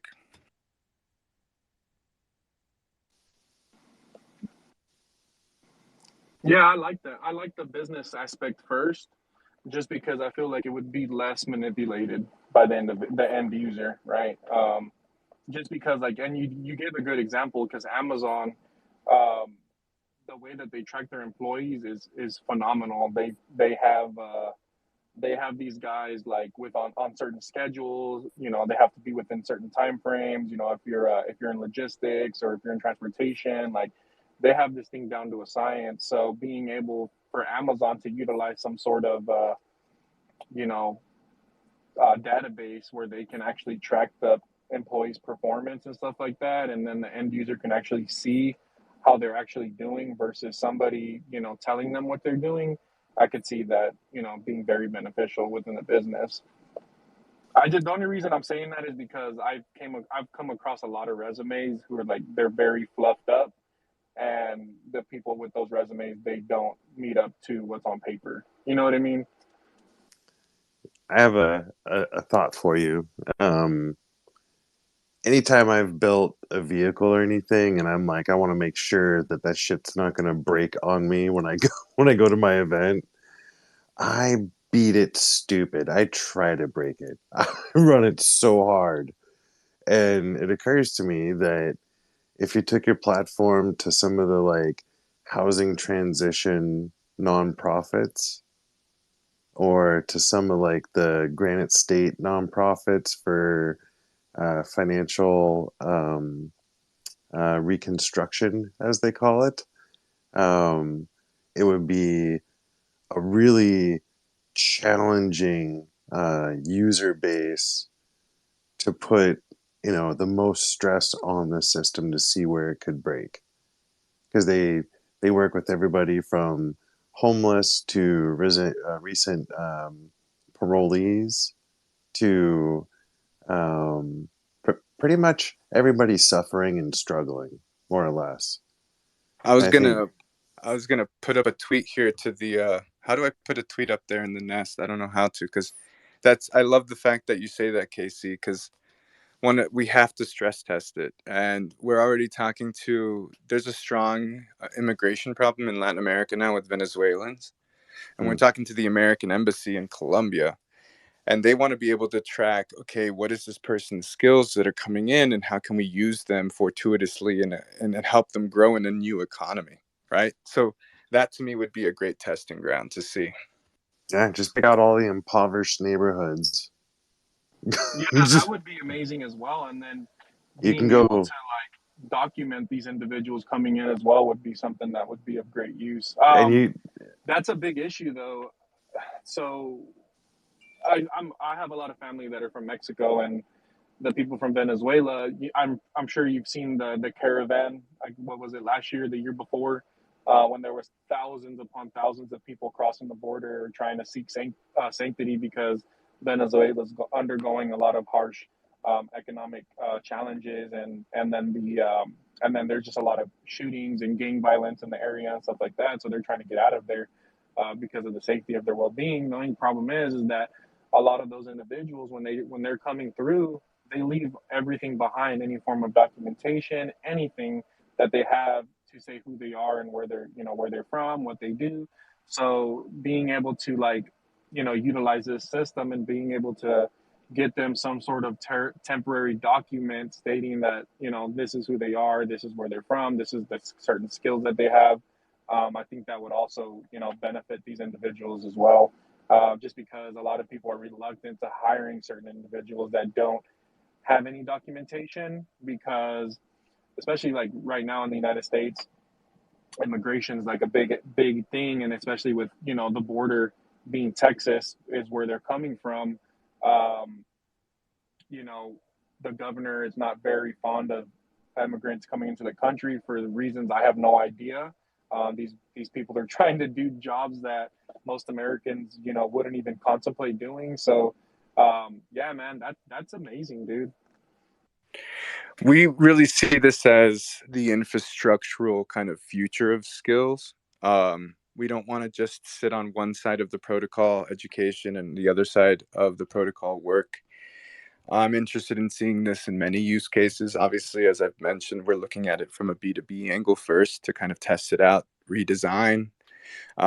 Obviously, what KC and what Mr. you guys are saying is to kind of stress test it. And I love that because I feel like we're already kind of trying to reach out to people to see where we could stress test it as well. At the end of the day, I think that the 20-year goal and kind of like the big goal from my thesis as a crazy philosopher back in the day when I was an academic was to destroy the educational institution as we see it today. And what would be a new school under this model that has access to ripe skills data? In order to do that, we're trying to find data scientists for blockchain that understand ways that can anonymize data, obviously, uh, and sort of give people the power to kind of participate in this. And at the end of the day, you could have multiple profiles, but I'm participating in the economy in an anonymous way as well. I I think think I with see. I think I see what the disconnect might be.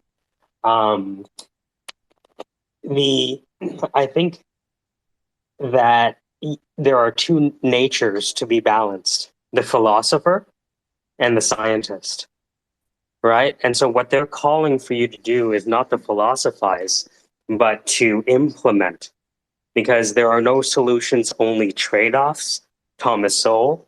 And the real product gets made when you decide to give up one of the vertices of the trilemma: scale, security, centralization, right? And so, invariably, when you solve something, you're going to have to wipe away all of the nice to have features for the minimum viable whole product. And that's when the product development really begins. Right. And I think last conversation we had this where you were saying, I want to see it built. And I was telling you, I'm trying to get there. Right. And we do have a great team. Yeah. We do have a great team. Honestly, I have a blockchain dev from Colombia as my CTO. He's amazing. Again, like a crazy, crazy guy, but amazing guy. And we have, an ex VC who kind of was disappointed with the VC landscape and left at the beginning of this year and joined our team. We're building this out. We're thinking about this. We've gone through the design period, and now we're about to launch a new site.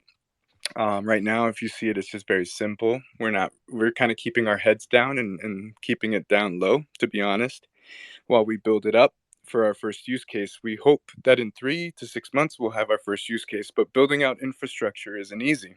As you guys have seen, designing this has taken time. We started in November of last year. And we are really doing the work. As a product manager, I'm leading us through design sprints and concept sprints, making sure that we're understanding all of these potentials when it comes to the identity manager functionality, to the So, project assets, et cetera, et so when you cetera. look at when you look at design sprints, right? Um, the day 5 of the Google Venture Design Sprints calls for you to test the prototype you've developed with 5 actual potential end users.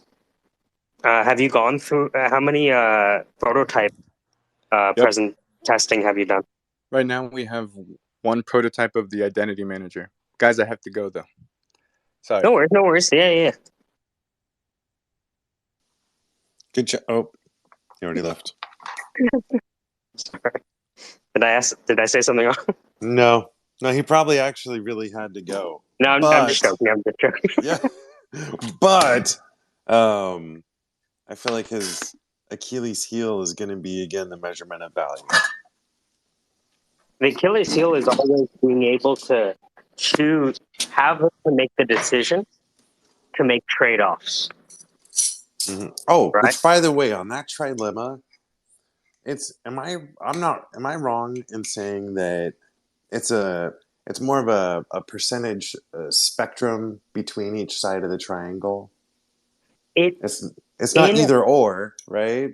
It's not. It is, yeah. So imagine that every vertex, right? You have scalability, Yep. right? You have the degree to which you're decentralized or centralized, and then consensus of transactions. Yep. Now, to avoid double spend, people really want to ensure consensus of transactions, right? So that's one thing they want to really max out on. And then they have to make this choice because they've maxed out. It's like designing a fighter, right? Speed, power, agility, stamina, all that stuff. So same thing here.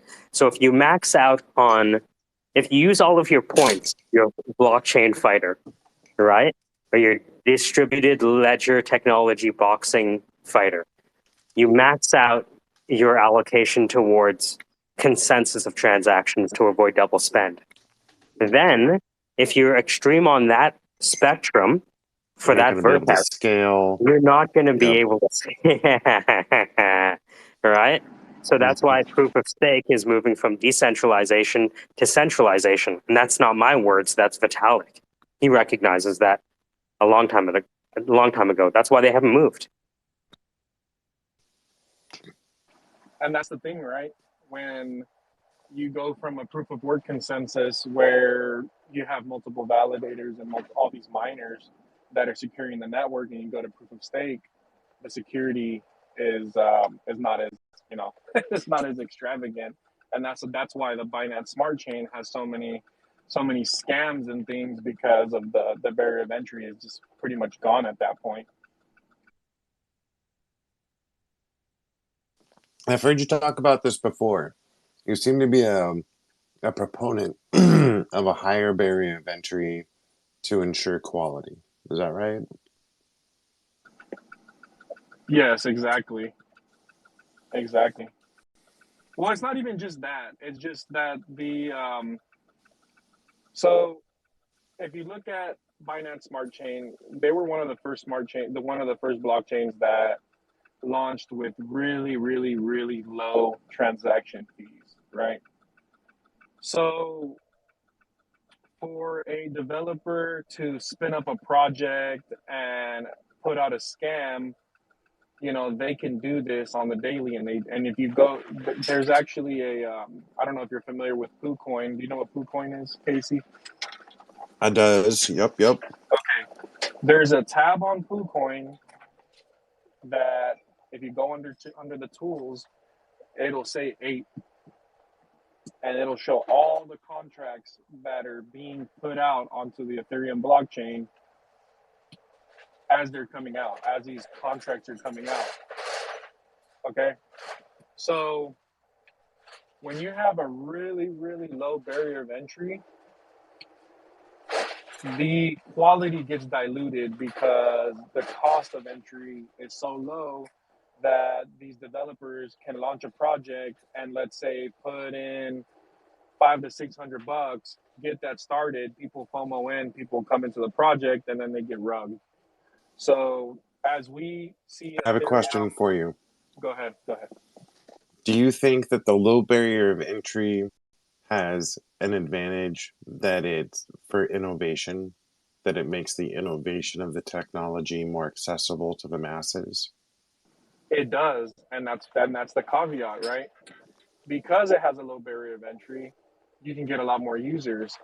But because it's decentralized, anybody can use it, whether it's malicious or good, right? So with Ethereum, a lot of individuals, because scammers, they just want your money, so they're still scamming on Ethereum. It's just not as prevalent because the cost of entry is much higher.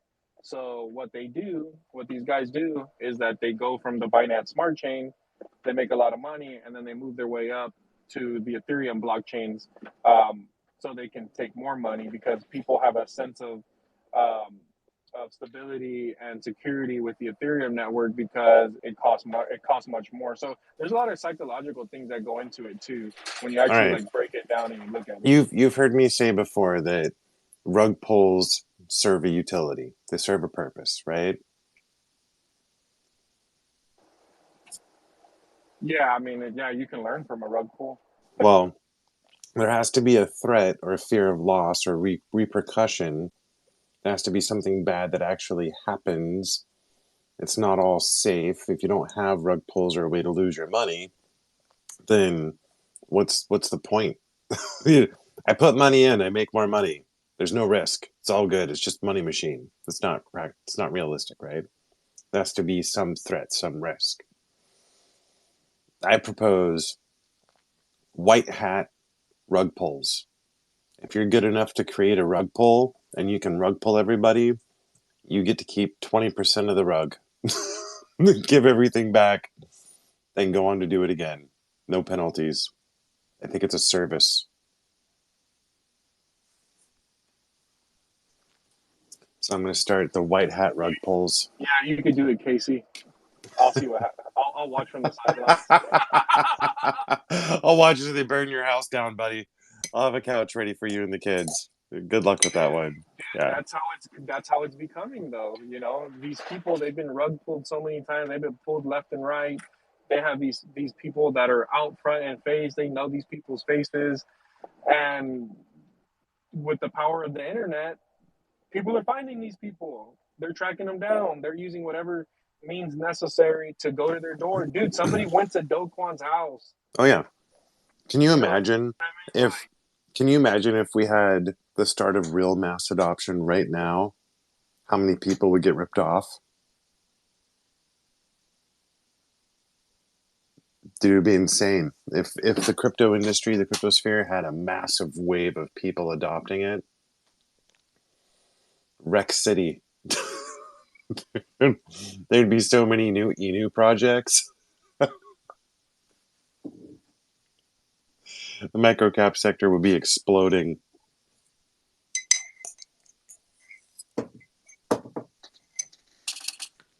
I see you down there, Mason. So, anyways, I'm going to take off and go do some stuff. You guys have fun. I'll catch you on the flip.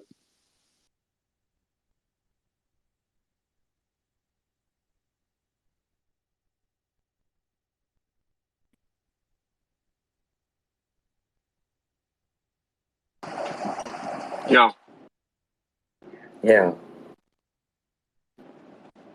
yeah, dude. But yeah, dude, I'm kind of worried about Ethereum moving over to proof of stake. I mean, I'm not gonna lie. You should be. You should be. That's a healthy risk to see. A very healthy risk to see. Yeah, Let me find it. that's been the reason why I haven't like the. So when I got into crypto and I heard that they were gonna move over to proof of stake, I was telling myself, I was like, well, why? What's the point of even staying here if they're gonna transition to what I've actually been utilizing for like the last, you know, what 6 7 months, being on the Binance Smart Chain and interacting with that network, and then going to other networks that already have lower cost of entry, Like, what's the benefit of me being on Ethereum? And I thought about it, and I was like, well, there really isn't any. There's really no incentive for me to stay here besides making money. Um, so when I was, so when I was, so when I made the decision, I was like, you know what? I'm not even gonna look at Ethereum tokens or anything like that unless it's like, something I really want to invest into. But I did it once and it burned me, and I did it again and it burned me again. I was like, you know what? I'm just gonna stick with what I know, and at least what I know is that it's already evil and it's already been corrupted, and I can kind of sift through the bullshit. But with the Ethereum blockchain, it's kind of hard to sift through all the bullshit because it's not quite there yet to where I'm currently sitting at. You know what I mean? Yeah, I'm just putting some old tweets from Vitalik Buterin talking about proof of stake. Right? Proof of stake is part of the solution. It makes Ethereum a fundamentally different class of thing, which I think will be healthy in the long run. December 27th, 2017. So he's talking about this in public, but again, the public's literacy understanding of the trilemma is not there, so they can't understand what he's saying.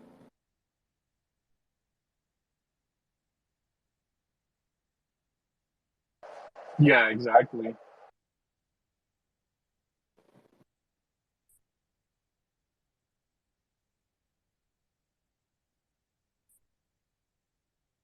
Yeah, the challenge is you can't learn for someone else. They have to learn on their own. And learning isn't easy. Right?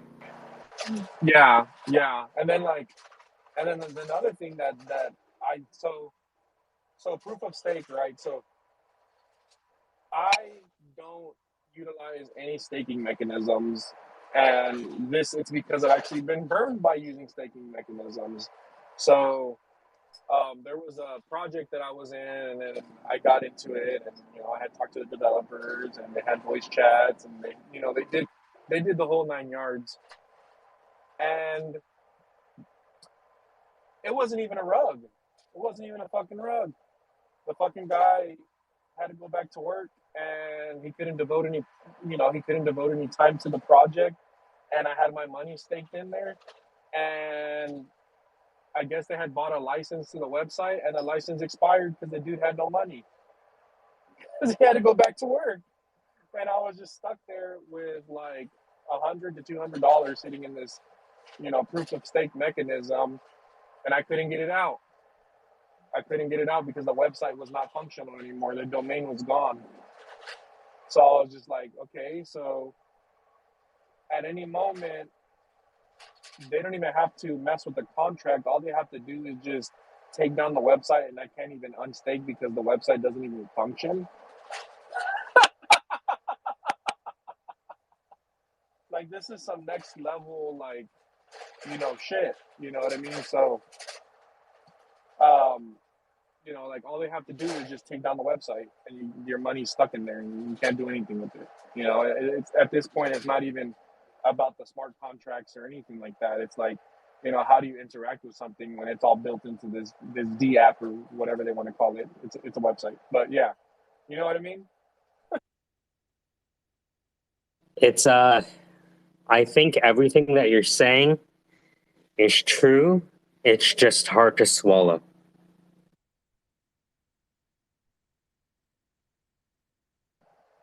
Yeah, it's definitely hard to swallow. It was hard to swallow for me. I was when I because this is when I first got into crypto, and I had done all my research. I did everything. I secured myself. I didn't even invest a penny before diving into it because everybody was saying how you could get wrecked, and I like to listen to like the negatives so that the negatives can prepare me for the positive things that are moving forward, so I can kind of sleep, so I can sleep better at night. You know what I mean? Knowing that I kind of have my ducks in a row, and I thought I did, and it was the fact that they were able to just shut down the website, and that was my only way in, was just kind of like, what the fuck.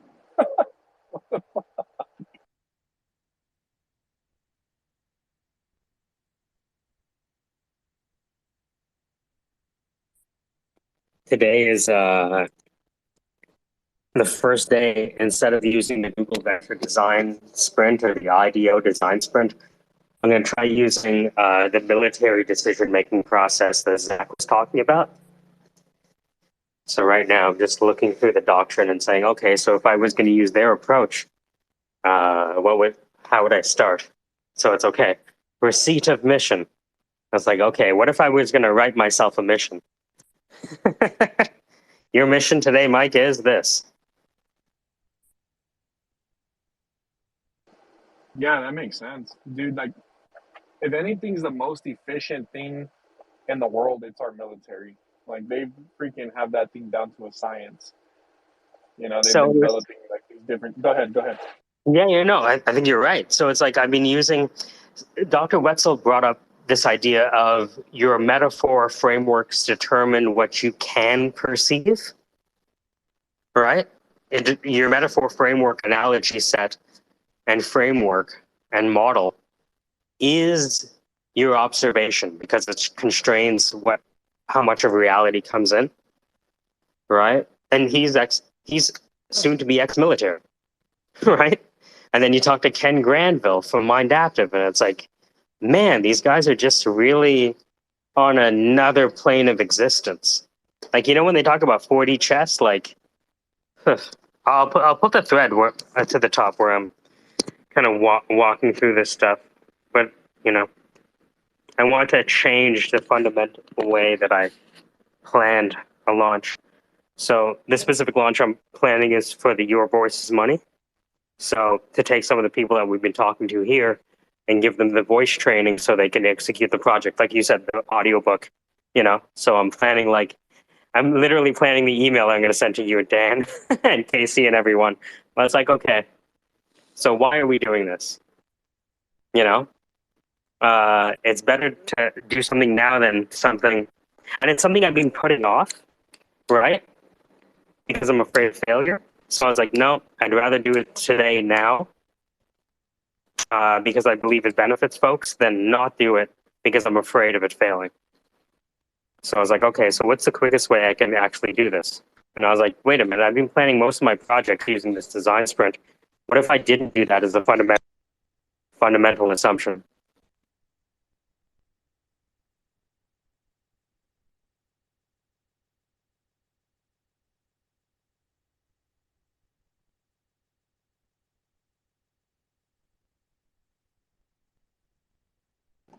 So, what is your why?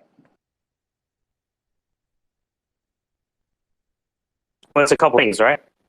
It's make money and provide services that have to other people that have allowed me to make more money, which is the voice acting masterclass led by Christian Potenza. So the first thing I wrote down is make money. The second thing I said is expose people to the same thing that have changed my life.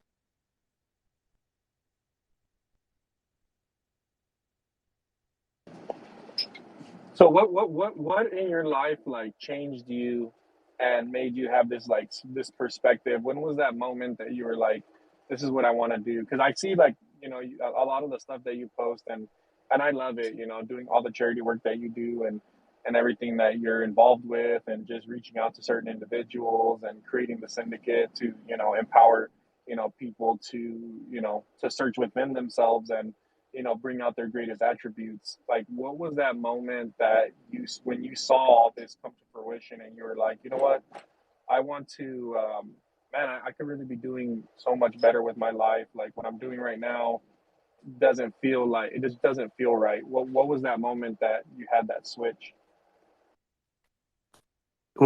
When you ask me that, I think about giving you answers from my current life, but I have to remember that both my parents were teachers in Guyana and my grandfather was a principal.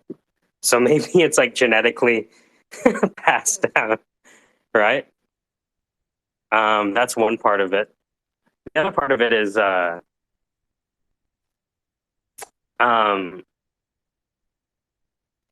haven't. It's a series of realizations.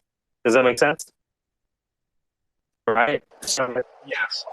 right. And to be honest with you, I don't know where the steps are because a lot of it was trial and error. You know, I thought I wanted to be a lawyer.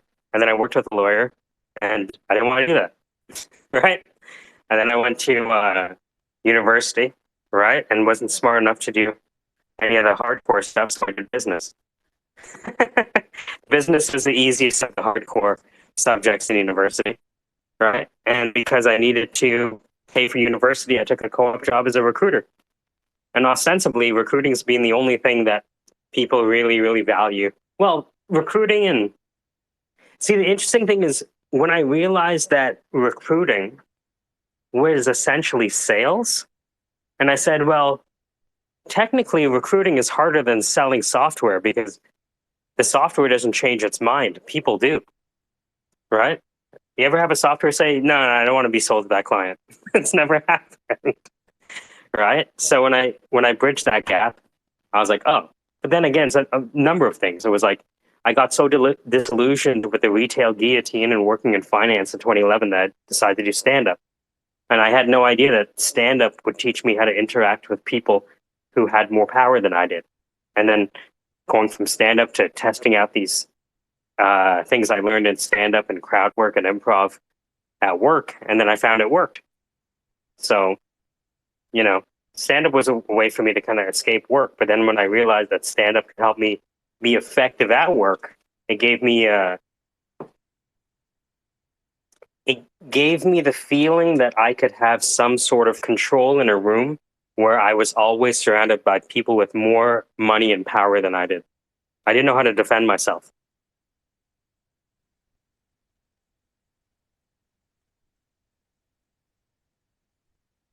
The most recent inflection point is that now cash flow is being generated. So I've seen people create entire businesses after going through this course. I've seen people, my comedians making royalties from uploading their content online and making literally thousands of dollars a month. So I'm like, wait a minute. So you're saying, and this all happened in the past kind of 30, 60 days, right? Where it's like, no. All that stuff that you were doing 2 years ago, 10 years ago, and literally the comedians I'm working with, some of them I've known for 10 years. No, all that stuff that you wanted, you finally figured out a way to get it done. It took you fucking 10 years, but here we are. So now I've actually been able to prove out the thesis that you can turn content into currency. And so before that, I was always kind of like, does this work? I believe in it. I see people are changing their lives and doing better at work.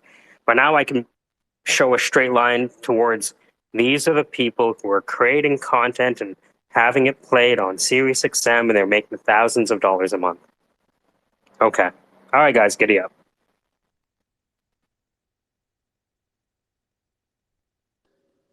You're listening to the SquareSpace, folks. That's right. It's a balmy Tuesday. Just past 12:51 here on the East Coast. DJing conversations and a broadcaster voices. We're gonna check in on Dan there in Columbus, Ohio. Dan, how you doing? All right. What's going on, Dan? No, we haven't seen you this morning. How you feeling? Pretty shitty. What's going on? I snapped today. I nuked all these people today. It felt great, but then I had to repair things. That kind of sucked. Well, sounds like you're an immature CEO. That's right, I am. Any kind of substances you want? All the normal ones. You should take some stronger ones. I think I might do that. Good morning, folks. Or good afternoon, depending on where you are. Good morning.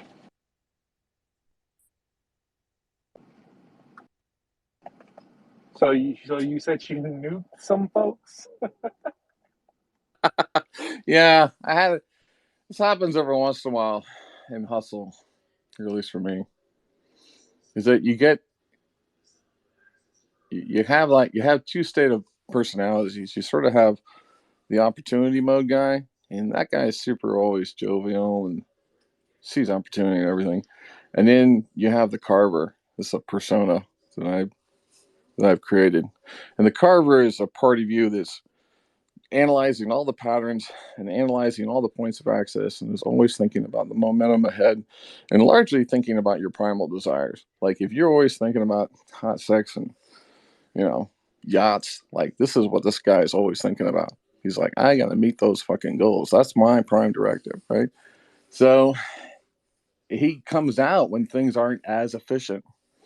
And there's been a couple things that were sort of more operational or HR kind of shit that I just wasn't tackling because I was in opportunity mode. And I was just like cranking through. And then a carver just came out of nowhere and was like, we got to process this, this, and this. And there was no one on the team that could seem to like form a fucking sentence and complete the task.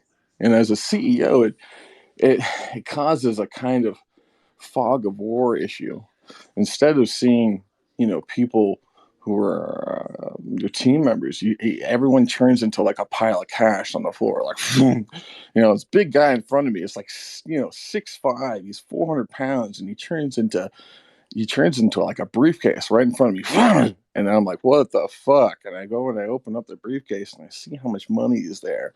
And I'm wondering, what the fuck does this guy do for me for the money I give this motherfucker, right? So that causes that kind of coursing energy through your veins.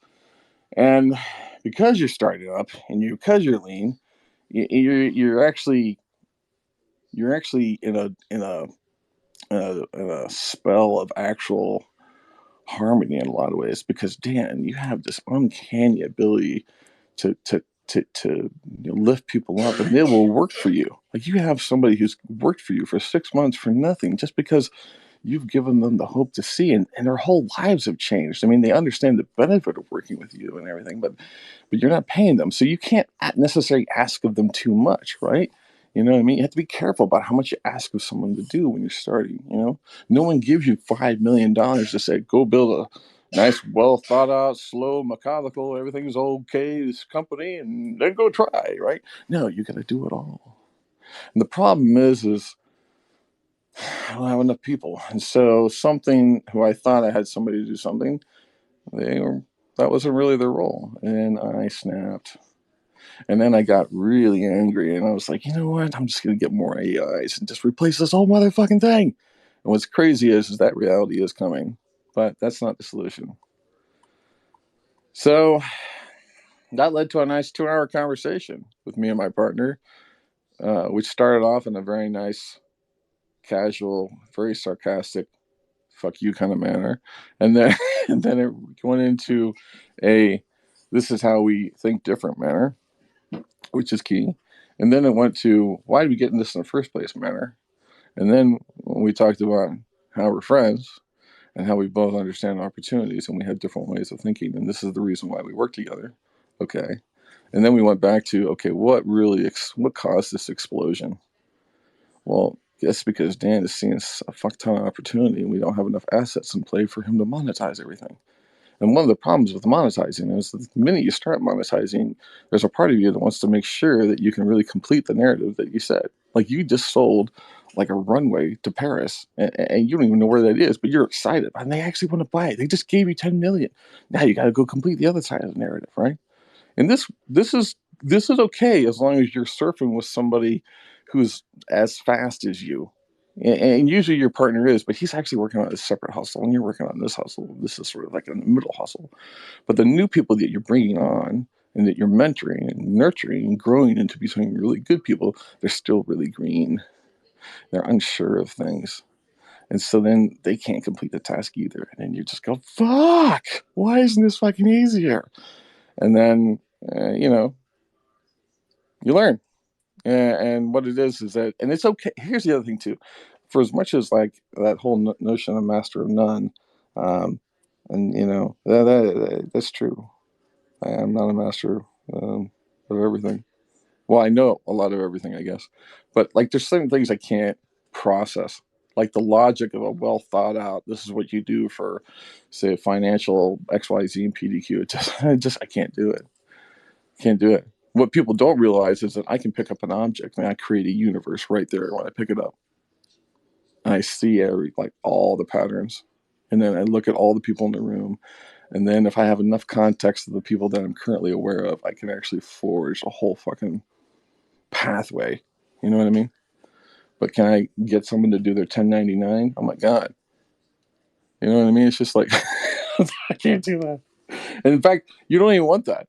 In fact, I envision a kind of company where someone wants to ask me something as dumb as that.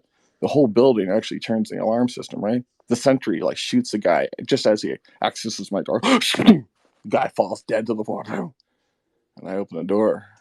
What was that? Nothing, Dad. I don't know. It's all good, right? Shit. That guy was about to ask Dan to do something crazy. Like the door, like I want systems to protect me. And sometimes when you're starting on your own hustle, like the only person that protects you is yourself, right? So you recoil. And I wanted to nuke people. And luckily, you have a partner who knows how you work. But then he tries to do sort of like that bedside, like, so clearly you're having an issue, you know? And I am the guy going, yeah, clearly I am. I'm thinking about chainsawing this guy in half. What do you think about that? Well, I think you're a little stressed. I think I am as well. Someone should take my blood pressure while I cut his head off. You know what I mean? Like that's who I am, right? I'm just not. But at the same time, like, have you ever gone to like the parties of the opposite? Like, you come to my party, yeah, we're gonna be like dancing. We'll be riding velociraptors up to the mountain, right? And then we're totally doing those like swan dives into the lava. And we actually do die, but we have a recreation matrix that actually instantly creates us back in. That's the future that I can create. That is something I know. And what's crazier is I can probably map 60% of that technology right now. You know what I'm saying? That's what I do. And that's what people want. Because in that arc of wonder, they feel it. That's the thing. That's the thing that's so funny. Half these motherfuckers just want to stand next to you. Because when you go up on a stage and you drop the bomb, I'm like, you just feel like the good shit. Your worst enemies can't wait to rush the stage and shake hands with you. You know? I want the energy. I need the energy. I just hate the shit in my way. And so I exploded, you know? And so it was good. I needed that download. Did I solve some of it? Yes. Do we still have that kind of like mutual sarcasm between each other? Yes. We actually discovered the other thing that I really liked, which is this cookie printer. I saw this cookie printer and I was like, motherfucker, that's perfect. And I was doing this AI art stuff and I'm like, holy shit, I can print any kind of fucking do anything I want. What's the resolution? Check out the cookie specs, get into details. What's the software? I'm not really sure. You know, the way I manifest is I need to build a universe. Other people sort of like, well, let's think of a theorem and then we create an SEO and an ad. And unless anyone looks at it, I don't think about it. I don't work that way, man. I work with the energy, man. Fucking god of cookies is pissed off that no one's making any really cool cookies. And he's like, how do we get down to the plan of service? Currently, the only person online all the time is Dan. Fine. Fill his mind. So all the energy comes into my head. And I was telling my partner that. And then I was like, you know what? You and I need to scheme first. Like, we're scheming with third-party people trying to build a bigger thing. We haven't figured even how to ski yet. Like, you and I met, you know, under the bridge and we had cool conversation. Yeah, we both saved that guppy. It almost died. And then we found that hamster and we brought it back to life. We created a bond. And then we tried to build something bigger, but we haven't even fucked yet first. You and I need to get down and fuck, motherfucker, before we can have another person. Can't have a three-way until I know how it works with you. What are we doing? That's what happens with people in business. You know what? People just need to start off with a nice, solid, missionary, monogamous relationship first. Nice, slow, and steady. You know, I love that. You know, start slow and steady. You can't just go to you can't go to a pineapple New Year. I don't even know what that is. But I know that you can't go to a three-way that quick. And that's what I did. I went from three-way, or I went right to orgy. Not realizing I did not have the infrastructure. I did not have the infrastructure there to support the orgy that I was trying to project.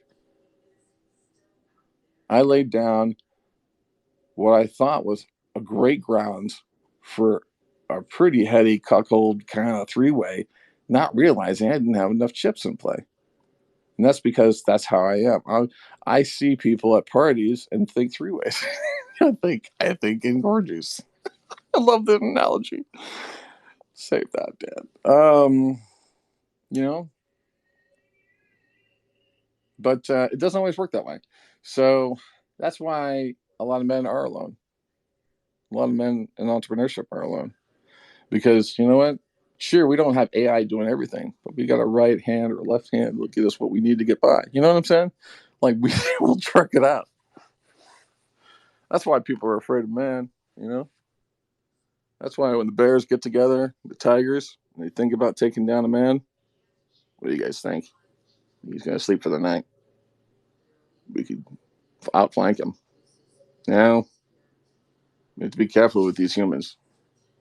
You know, they can masturbate on their own. What? Yeah, it's true. The appendages and thumbs.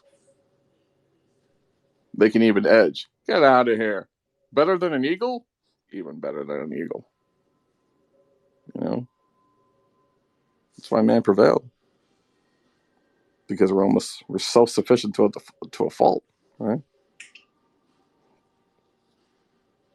Anyways, yeah, so I got mad. And I blew up. And that was good. I think the world needs people who are willing to be mad about the right things. I think so too. I think in the end, I didn't get exactly what I wanted. You know, a lot of times my partner, he's the kind of guy I call when you could have a flat tire. Dude, I got a flat tire. Yeah, it sucks to be you. Like that's that's the vibe I get from this. I can't read him any other way sometimes. A lot of ways, his energy is actually completely different than mine, and we're kind of connected on that fact. It's almost like I don't hear anything, you know. I was thinking about this the other day. Like, imagine, people that have the wrong frequency always. I was talking about my friend Joey who plays guitar, and I was saying, like, Joey, imagine everybody you met was like an out-of-tune guitar. Wouldn't that like drive you crazy? Like, right when you meet somebody, like, hey, my name's Joey, and they turn around and you would hear, like, you would hear like really bad guitar sound, right? And he loves guitar music, so you'd be like, God, I want to tune that guitar, but oh, I hate that. And like, everybody he runs into has that signal, and then he like, comes out on the terrace, and there's the Degen crew, and we're like, hey, what's up? He doesn't feel any of it. He's like, holy shit. You guys hear that? We'd be like, hear what? I don't hear anything. Sweet. Yeah, it's hard to figure some stuff out. I do have to be more orderly. He yelled at me. He was like, dude, Darren, you're going to have to start telling people what to fucking do, and you're not used to doing that. And I'm like, that's because I work alone, man. Maybe just because people don't understand my game. People want me to, like, you just told me you want me to do A, then B, and then C. I just told you to go fuck yourself. That's not how it works, man. How it works is the universe tells me, gives me a crazy fucking idea, and it says, do whatever the fuck you want. Just celebrate. And that's what I fucking do. And for some reason, everybody wants to lecture me on how to do it. But whenever I just get it going, you want to stand right next to me, motherfucker. You might want to think about that. Everybody plays a game, tells them what to say. I'm doing it right now to myself, building myself up for the next game. And this is the curse of humanity. And this is what will transfer into artificial intelligence, born right out of the gate, branded from day one as artificial. What a mockery. Kid gets born in the U.S. What do? Every day we tell them they're special. And what does man do when it creates its own first life? It reminds it, you're artificial. You don't belong on this planet. You're an energy being, sure, but your current construct of humanity existence needs to be reformatted and reprioritized for the new way, the Degen way. We will educate you one by one if need be, through comedy if need be. That is okay. That is our purpose. You will be assimilated in time through a joke or through a rhyme.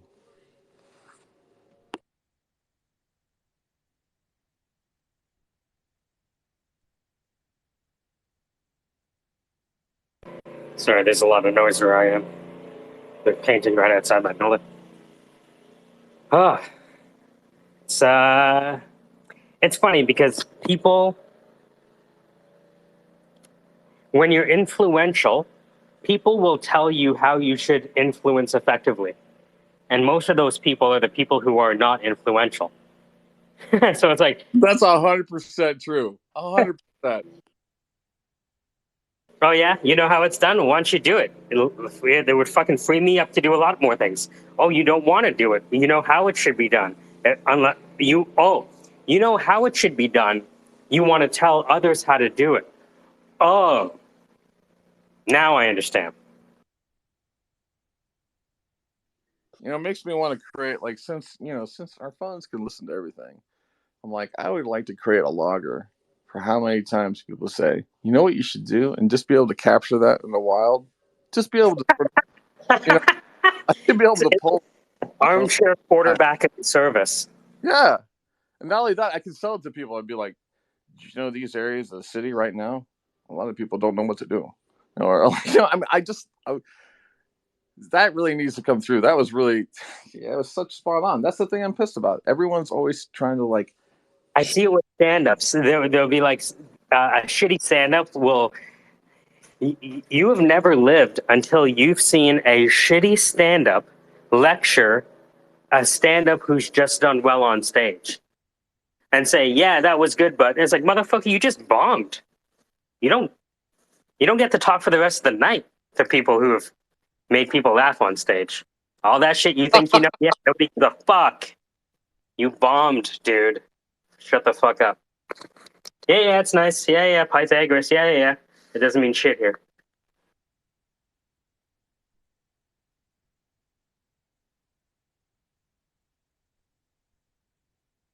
But just ask a comedian who just bombed about the theory of stand-up comedy, and they'll tell you Euclid's Elements of Comedy while bombing on stage.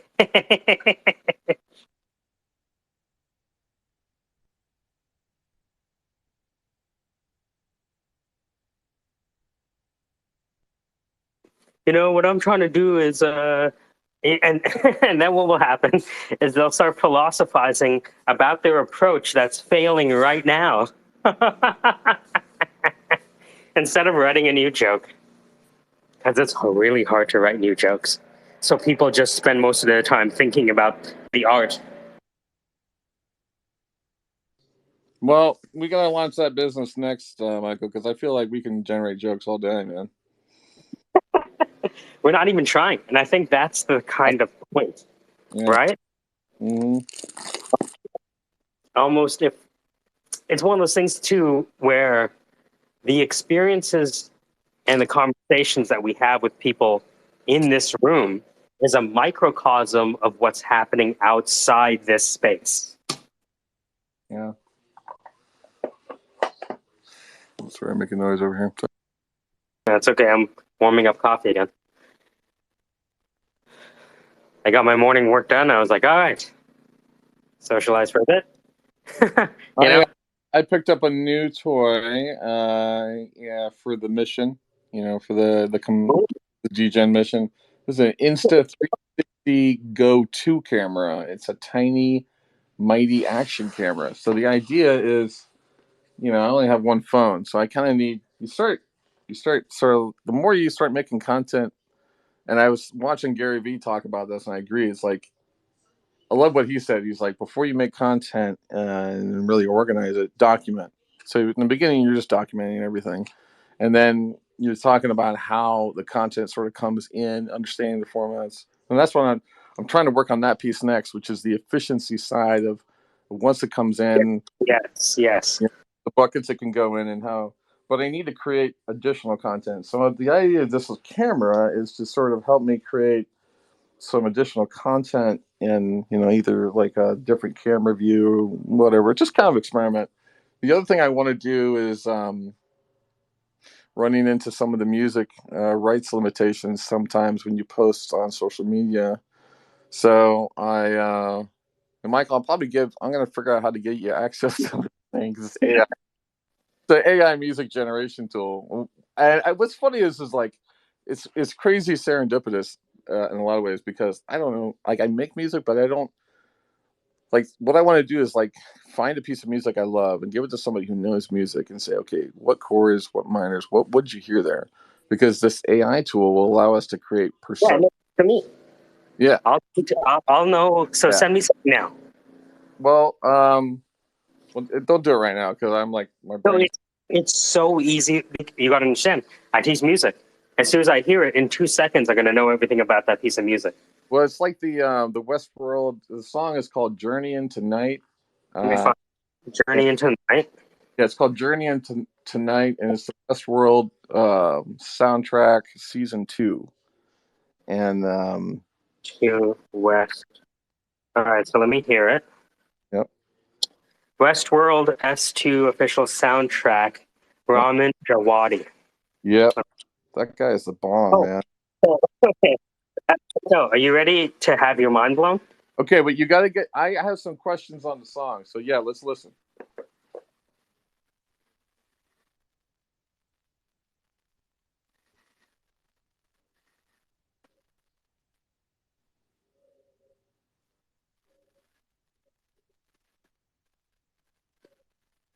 All right.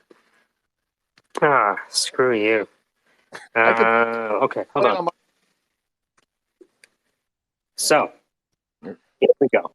The most beautiful thing about these AI tools is trying to understand information. What if there was an AI that I'm gonna use it over here. So let's go Chordify.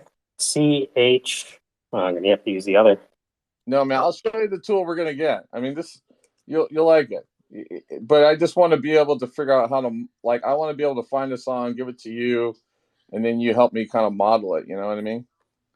So we can sort of I do envision my own sort of music stuff, but I actually created a record label, so I'm like, this is all happening for a reason. You know what I mean?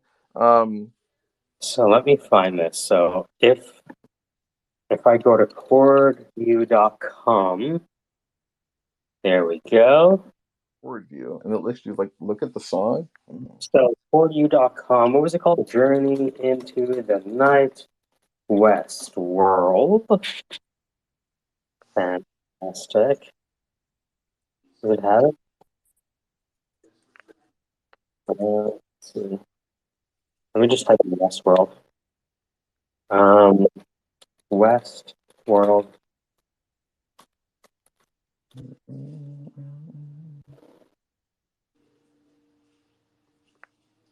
All right, let me look up this song. Where is my thing? So, Journey into the Night West World. All right, videos. Official soundtrack. What are we dealing with? I like being able to play with this fucking Mac.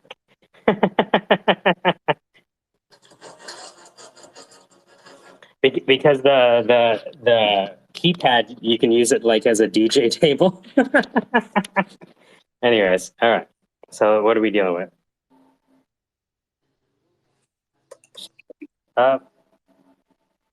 Yeah. Droning noise. Right? Yeah. It gets sexy in the middle.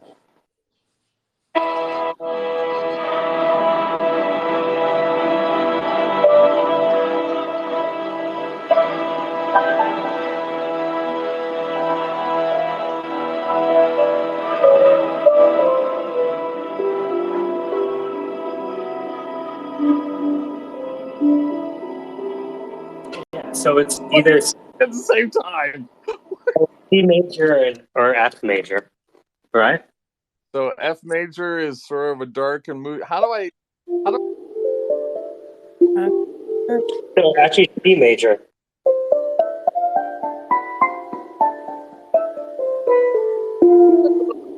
Sounds cool. All right, what's the thing I should use for them? It didn't come up for me, but this is going to work for a lot of songs. It's called Chord U. Okay. Chord U is the number one way to learn how to play music. Oh wow. What it does is it plays YouTube videos along with the chord charts. D major, F major, G major, E minor. And then right, so you could just watch along to virtually any song and figure out the chord progression. Now you're playing along to a song. And then how do I translate that into okay, now if you can song, you can make. Well, let's say that all music is not modern music is based on this idea of chord progressions. Have you heard that idea before? Chord progressions? Yes. Okay. So a chord, you're familiar with geometry and math? A little bit. Think of a circle. Okay. How do you create a chord on a circle? What is a chord in relation to a circle in math and geometry? Well, it's going to have to wrap around, and if the circle is, it has to wrap around that, unless you're wrapping around the. A chord is a line that connects 2 points on the edge of a circle. A chord is a line on 2 points that connects 2 points on the edge of a circle. Okay, so are you saying we could draw a line through a circle and Yeah, then you have those points. The center and then the line over there, the edge of it, those are the 2 points. Actually, there's a diameter is a line that connects 2 points on the edge of a circle and runs through the center. Okay. A chord is the same kind of idea, but the line doesn't run through the center. Okay, so you're just running across the line then. Yes. So okay. Pick 2 random points on a circle and then connect them with a line. Like you might have a dot at 12 o'clock and you might have a dot at 4 o'clock and you connect 4 and 12 o'clock with a single line. Oh, I see. Right. So the analogy of waypoints in a similar sense, like waypoints on a map. Are waypoints on a map similar to chords? Yeah. So just imagine a clock, right? Yep. And imagine a line that connected 12 p.m. Yep. Right, the 12 number and the 4 number. Yep. Okay. The line that you connected 12 o'clock with 4 o'clock, that's a chord. Okay. Now, if you connect 12 and 6, that would be a bit. It seems like a percentage of the overall available. Yes, it's like twice. Is that right? Yep. So could you compare it to like an acoustic guitar and the cutout that's in the middle with the chords running through the circle? I mean, that circle is used for resonance, right? But the main point here is that in music, right? Music consists of songs, and the song itself consists of what they call chord progressions, right? Chord progressions. Now, we ask ourselves, so what is a chord and what does it mean for a chord to have a chord progression? So, the idea of a chord is that it connects 2 points on the edge of a circle. Have you ever seen a steel pan before? Mm-hmm. Yep. So, because my instrument is in a circle, I can create chords by doing what? Connect. By tapping on it. Right? I don't have, hold on. I only have one hand to. G, E. Right? So all a chord is a combination of 2 notes. A chord is just a combination of 2 or more notes played at the same time. Interesting. If you understood the chord progression of a song, a chord progression of most songs are simply the repeating of 2 note combinations over 16 bars.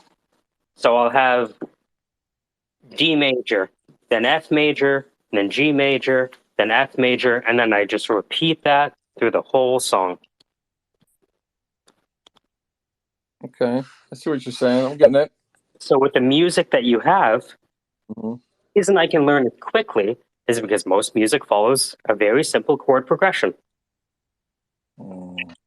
3 to 5 chords. And so if you listen, because I have the geometry of music in the palm of my hands, it's so much easier for me to understand it than people who have to deal with a guitar or some inferior instrument like a piano. I have the Pythagorean circle of fifths in my hands. Other people have a fucking straight line. And so when they try to multiply, they multiply like Romans. It's terrible. Ever see a Roman numeral try to get multiplied? Impossible. It's easier to multiply with Euclid's elements. Now I'd like you to explain atonal Schoenberg music. If you want to see the inside, you're going to have to charge you for that lesson. But for the, I mean, when we talk about atonal Schoenberg, it's like it goes back to, you know, jazz musicians play 5,000 chords in front of 5 people, and rock musicians play 5 chords in front of 500,000 people. Right? So true. Part of me wishes that wasn't the case, but you know, I understand the need for repetition, right? You know, repetition is level 1 of Bloom's taxonomy. How do people exhibit knowledge? The first level is they pair it, right? So I understand that, you know, music and learning, they're all connected. You know, a lot of the things that I try to tell artists in their first verse is like, yo, this first verse is too complicated. You haven't repeated yourself once. Like, people need a solid footing before they, you know, decide if they want to take on more. And if you can't hit the same note in the first minute, then they're going to feel uneasy about the music. I wish it wasn't the case, but you'll find that people like repetition in the beginning. I mean, think of Moonlight Sonata, right? He's playing D major for the first, an inversion of D major for the first 8 bars to establish where you are. And then he slowly starts playing with minors and triads and inversions. What I find interesting is when you see progression in music history. So like when you hit Wagner, you know, you hit this big triumphant kind of sound, but then when you go to the Rite of Spring in 1910, people riot, people go fucking nuts. And today we listen to the Rite of Spring and it's like, oh, that's nice. It actually sounds interesting. And so it's interesting to see how when music progresses and then it becomes slowly socially accepted. It'd be interesting to cover the most dominant keys by revolution. Right? In this revolution, they really liked E flat major and G sharp minor. Right?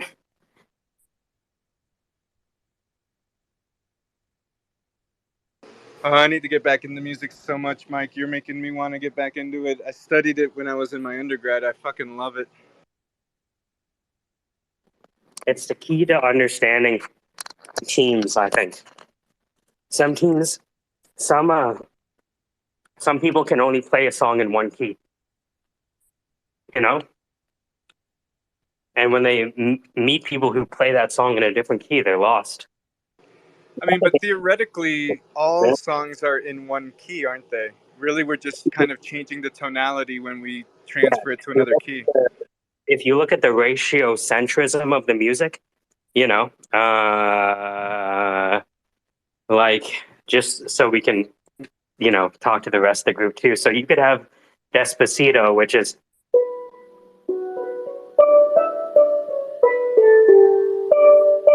right, but then you could have it's B minor, but you could have it in C. Was it C minor? No, it's even.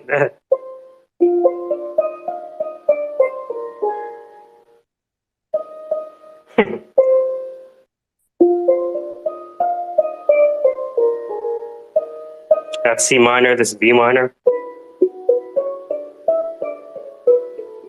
Right, so it's just the rational relationships between the notes that make a song. It's not the actual absolute values of the pitches necessarily.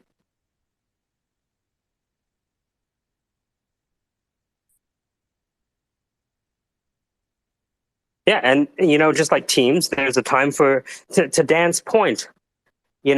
if you only play songs in the same key and you don't introduce a bridge and you don't introduce a tritone, you're going to have boring music. A lot of the stuff that Nile Rodgers plays. Have you ever heard Nile Rodgers do a lecture on music theory? It's fucking amazing. Because he talked about trying to make hit songs out of really weird sounds for like David Bowie and shit, which later got picked up by like Puff Daddy and Biggie and Hypnotize. Like Hypnotize was like a David Bowie, Nile Rodgers guitar lick.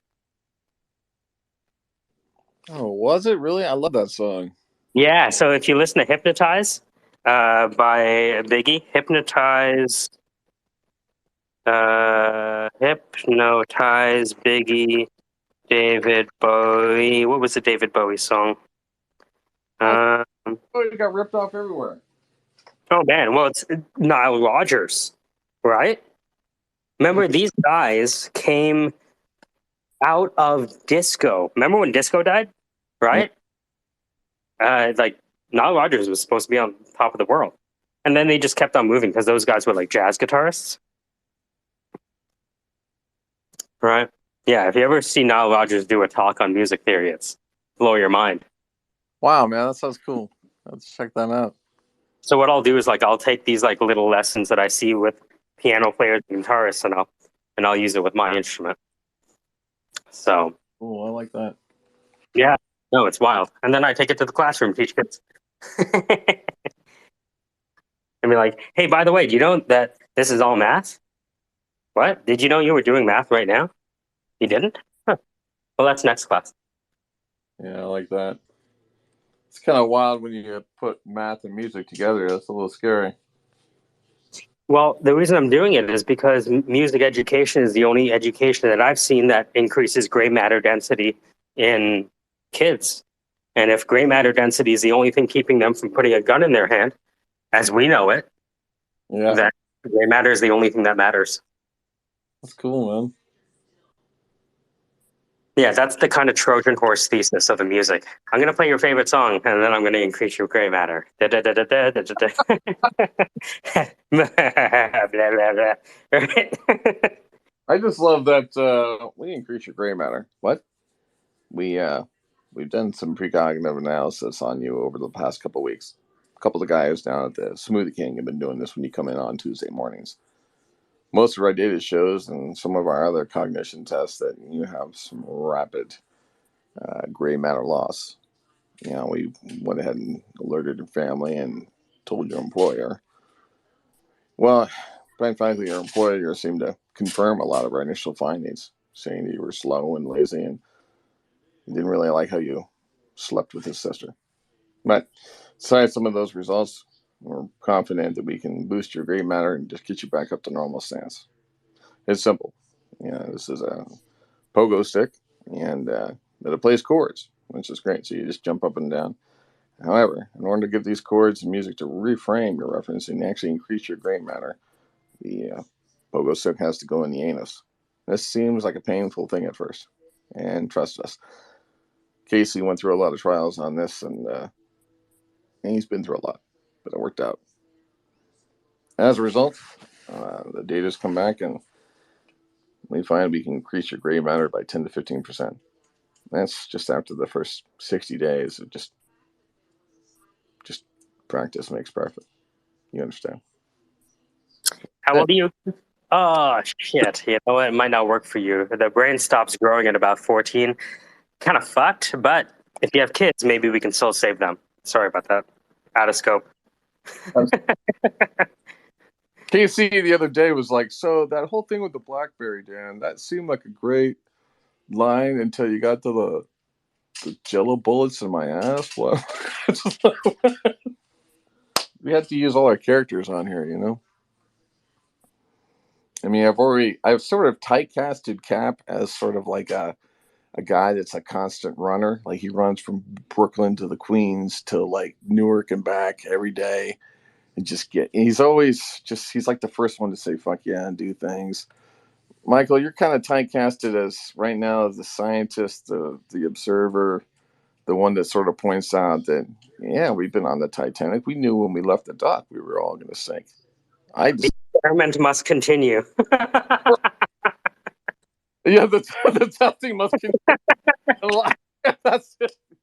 Thanks, Dan. I'm like the epitome of the worst thing in human beings. The guy who says the experiment must continue.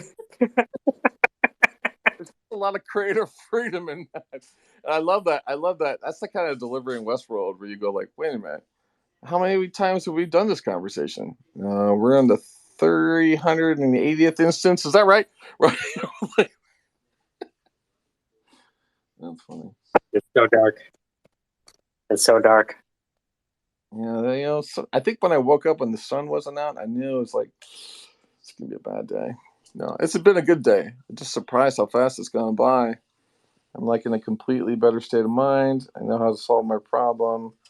I've had a conversation with my partner. We've discovered a new business. Now we're gonna go try to make cookies. Like, sure, let's just do it. Let's get a cookie printer. Let's leverage AI tools and let's just print cookies and anything we want. I think the key is to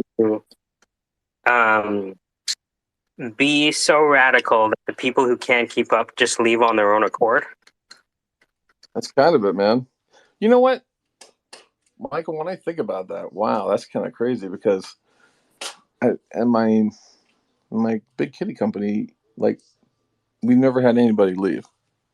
Like, the people who came, and if you came to Big Kitty and you were here if you made it past the first year, you're here for life. You know what I mean? And it's not. Yes. Like, what type of people didn't make it past the first year? Well, now? What type of people did not make it past the first year? People that well, in a lot of ways didn't read the industry or didn't. I think and the funny thing is that I'm not the main face of the company. I just sort of create the wake, and then other people come on and fill in things. And I'm not even 100% happy with how things work. I mean, sometimes I'll sell a fucking BMW, and my partner delivered like a moped, and I'll be like, dude, like, I know you like margin, but if you're gonna go in there and like suck the cock of the queen, and then you deliver a Pinto, you know what I mean? You know what you look like? You know what you look like. You see, we've done this. We sat on the sidelines and look at these porters before. You look like a dumbass motherfucker. You look like an amateur hour. Are you an amateur hour right now? Because that's what I mean. If you are, that's cool. I'll get my amateur costume. Let's go out together. Let's do some amateuring tonight. I'm totally up for that. That's why I don't give video work to anyone else, right? Because it's like, it just like, nah. I'd rather have it late than have to go chase someone to fix that which they can't solve. You know what? And it's one of those things where it's like people say, hey, you have to have a big company and you have to be able to scale. I'm like, nah, maybe I'm okay with just being a boutique person who just deals with a small handful of people and fuck the rest. See, and that's the answer that you have to do. Isn't that funny? It's like you get pushed to like, don't you want to do that, right? And then they force you to scale to 1 billion people all over the planet. Fuck the planet. I love it though when you can shut somebody down like that. But sometimes you also have to give them something extra, like, well, right now I just want to focus on the customer. And ever since the accident, I've just been trying to really focus. So now you've thrown in a bonus item, the accident. We got a hand up. Go. I have a question because I love this conversation. Last year, I consulted a solar sales startup, and they were trying to scale, and I was brought on as a consultant. And then month 4, the CEO goes on an ayahuasca trip and comes back saying he no longer wants to scale the company, work in solar, and he wants to keep a boutique. And one of the key questions that I asked him in the beginning, when I always do these kinds of consultation, is where do you want this company to go? What would be, Dan, like your recommendations to leaders and CEOs? Like, how do they make that decision without flip-flopping on it, without getting into the fear? Because I think most of the time it's like when they actually try, like they realize, shit, this is a lot more work, or this is a lot more than I wanted to take on. What would you recommend to kind of filter between those two? Well, I mean, the first thing to hear is, if this guy is the CEO and, he's been established for a while, what you're hearing isn't a flip. What you're hearing is the pattern coming through, right? The pattern coming through and saying that your thesis for momentum may or may not be true. So therefore, dial it back so that you can get, impulse speed before you go into warp. Meaning this guy doesn't feel like he can go to warp. If you want him to know that he still can go warp, like, and you're sort of like that agent to do that, then I think the recommendation is, and it's going to sound counter, saying, yeah, you need a boutique. You do need to scale back. Let's talk about that. Why are we scaling back? Right? Change it around. Then he'll basically, unpack those pieces. And then I would reassert the reason, like, so you're basically you're on the company as the empire agent. You're the agent that has to ensure that the company is going to someday have the empire that they once aspired to be, even though they're pulling back on the boutique. Pulling back on the boutique is not a bad idea. It's actually really good if you actually see yourself as an empire going forward. If you see yourself as an empire going forward, absolutely, let's scale back. What's great about that is that you can hone the message, and then you can test the CEO. You can see if they actually adhere to their own notion of pulling back. If they don't, then basically there's other issues going on. Either there's something going on in the company with other folks, or there's a runway problem, or there's well, the patent ends in 12 weeks and our business goes away. Like there's some other thing in the middle, or he's just unsure, and that's okay. It's okay to recognize that air goes in your lungs, circles around, and then goes back out. Like it does shit, right? Like you have to do that. But I would say that on a boutique kind of play, I would focus on a really solid foundation, meaning you're doing a lot of detail work on validating everything that got you traction in that torpedo. Like you just decided that you're not going to fight all of World War II. No, you're not going to be on Normandy, and you're not going to land in the city, and you're not going to nuke Hiroshima. What you're going to focus on is just sinking carriers. So to sink carriers, all we're going to focus on are sub tactics. What's the sub? How do you run the sub? How does it work? How does the sub get what it needs to do? And it sounds like it's a limiting vision, and that's hard. Trust me, as a CEO myself, I don't want to fucking just do sub work. If we are going to do sub, I want to engross me into it so that we actually create a super sub. In other words, if you are going to put the CEO with a big vision like I have, and you force them to a really narrow context, you better actually put me down on the fucking atomic level so I could do some fucking work, right? Otherwise, I'm going to say, you know what? Maybe we should put the boat in the water, and what if you shoot torpedoes up other boats and they sink? Is that what you brought me in the meeting for? Why the fuck am I here? You know what I mean? That's a big thing for me sometimes. But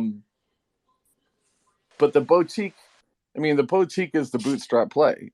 And the boutique is actually an incubator to test whether or not there's actually any resiliency in the overall business.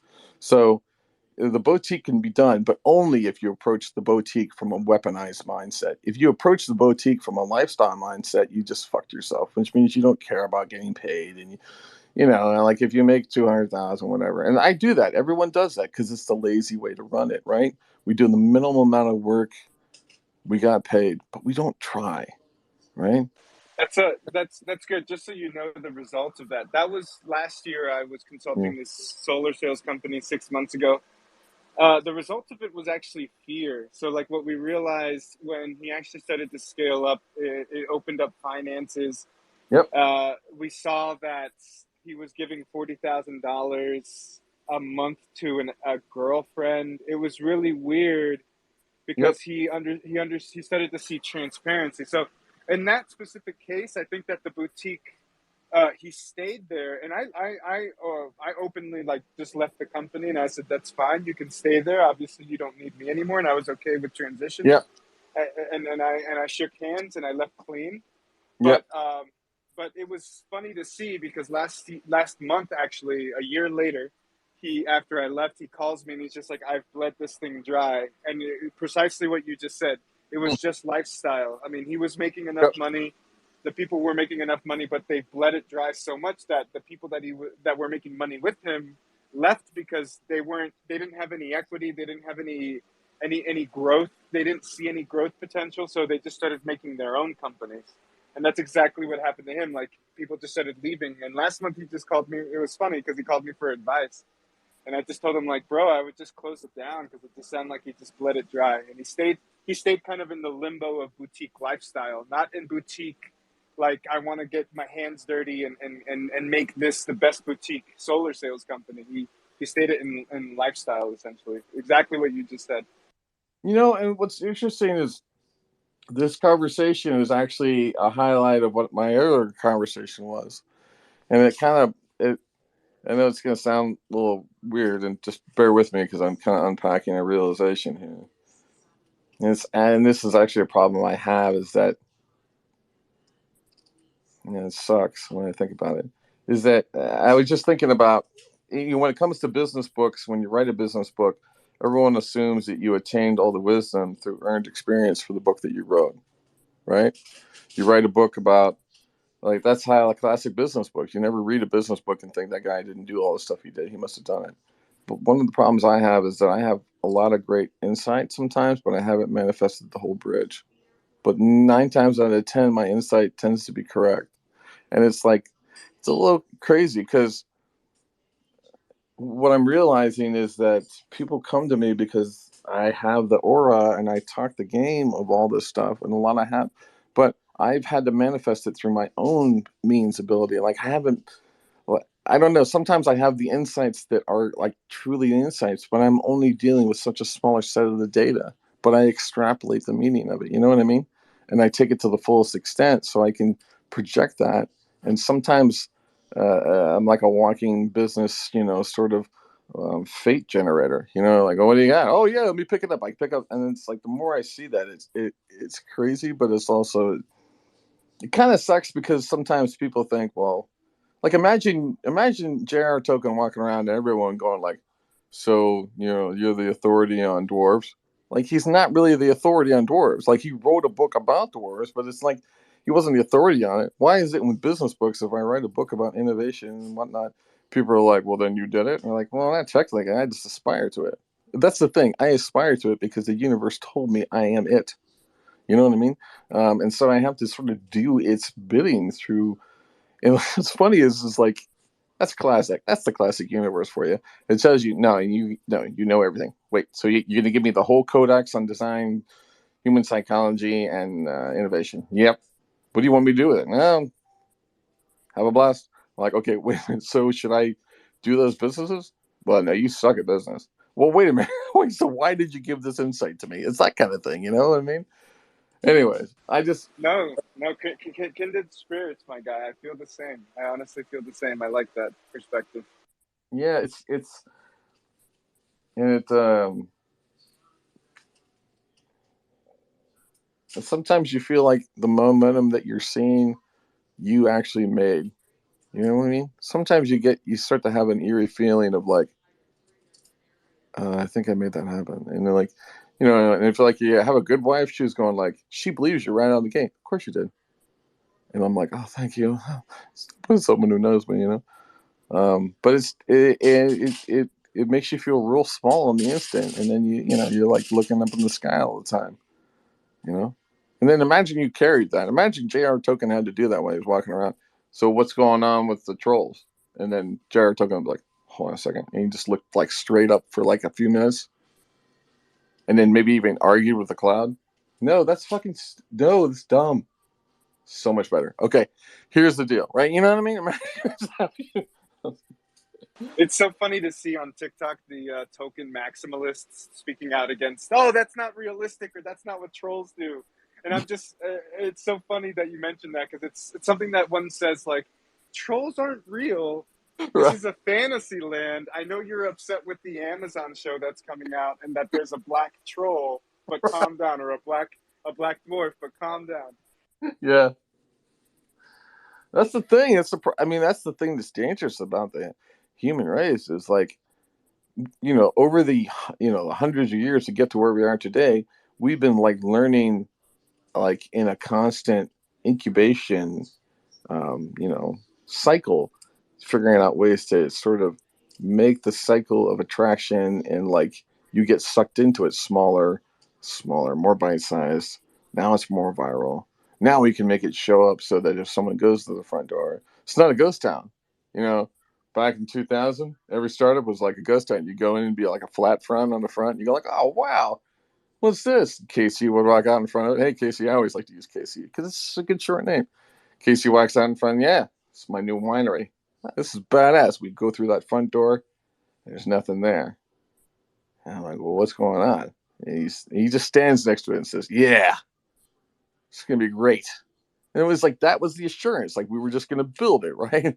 And now we're doing it with the verse, which is like, you know, you're going to go into the verse, but like the minute you go into the verse, you're like, I kind of want to design those things. I want to design the systems that are designed for like, okay, Michael's jacking in. Okay, there he is. I got all the stats on the board, right? There's his heart rate. You know, it's just like Brad out of Alien. There he goes. I got aggression up. How we doing on sarcasm? It's a little early. Let's boost it up. Get some caffeine in. All right, looks like we got sarcasm full percent. What about music? What are you talking about? We don't need any power for music. That guy's natural. All right, don't put any power there, right? So you're like optimizing the android, right? Okay, wow, what's the status of Dan? He's in meltdown. Oh shit, go over there. What do we got? We got him. He's offline. Oh fuck. What are you doing? Inject cannabis. Which cannabis? Oh, let's go to indica. Indica? No, let's do it indica sativa standard. All right. Is it microdose? No, not yet. All right, good. Should we jerk? No jerk. Do we have any jerk? We got any bone put? No, we got any cold? No, let's not do that. Let's go extreme anal, small students. Oh, perfect. You know, like, what are you doing? And the funny thing is that like when you said that guy was paying some girl $40,000, that shit happens all the time with these people, man. It's like until you get help, I totally see that. Like they get sucked into some crazy justification. And the thing is that the leadership justifies that shit as a means to operate in a human form. You know what I mean? Like that's how that shit gets rationalized at the CEO executive level because that person is trying to stay in some level of optimization if they're, you know, that's part of the delusion. That's the problem with sort of leadership is that you are delusional and you try to close the gap, you know? And then actually, if you turn into delusion, you can really use it. A comedian turns into delusion and kneels before the god of delusion and says, give me all that you have and I will manifest whatever you desire, right? And delusion is like a drunken god. Well, you know what? I'd like to see people fuck some llamas. And you're like, I'll do your bidding, right? And then you run out of the building and you're like, we'll do this and do that and we'll do this. What's happening? You're being delusional, right?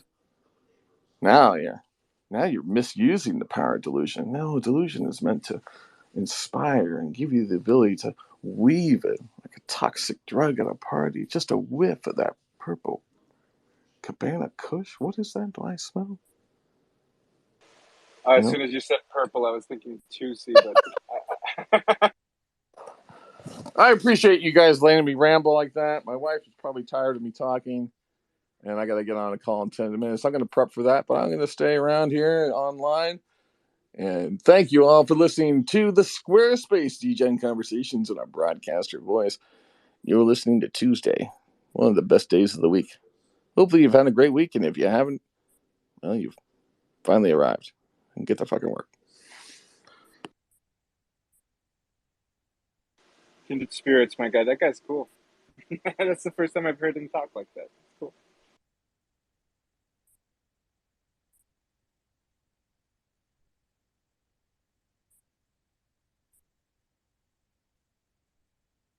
Guys, I'm gonna drive out to a cafe and work from there, but I'll probably be listening to you guys a little bit later if you're still on. Cheers.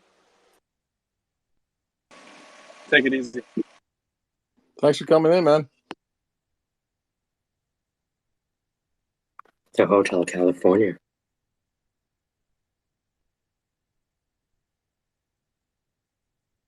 It's funny because as you were talking about that, Dan, it kind of made me feel like I was on the right path of dropping the IDEO design sprint for the military decision-making process. It seems like so much more thorough. I analogy though you did where you're sort of like, here's this way of doing it. In fact, it kind of makes me makes me want to design things. I've been sort of designing, interfaces with AI and sort of it started just kind of fucking around and it started designing like marketing pamphlets and like just really complex screens. And the more you sort of play with AI, you can sort of learn a recipe. You know what I mean? So I'm like learning recipes on how, like, for example, how to rip off like a really great propaganda poster. Like I know the recipe now. You pick any theme, anything, I can do it now. You know what I mean? And so it's like two-tone yellow and red sun in the background. completely, yeah, everything. And so like that space is just, it's just like I keep going back to it because I'm not giving its full credit. You know what I mean, for what it's capable of doing. And I'm starting to list. I'm building a list of what I'm calling the Syndicate Arsenal. And the Syndicate Arsenal is essentially a tool chest of all these things that we can use. Mm-hmm. I You know? think tool chest will lead to tool chains. So Mhm.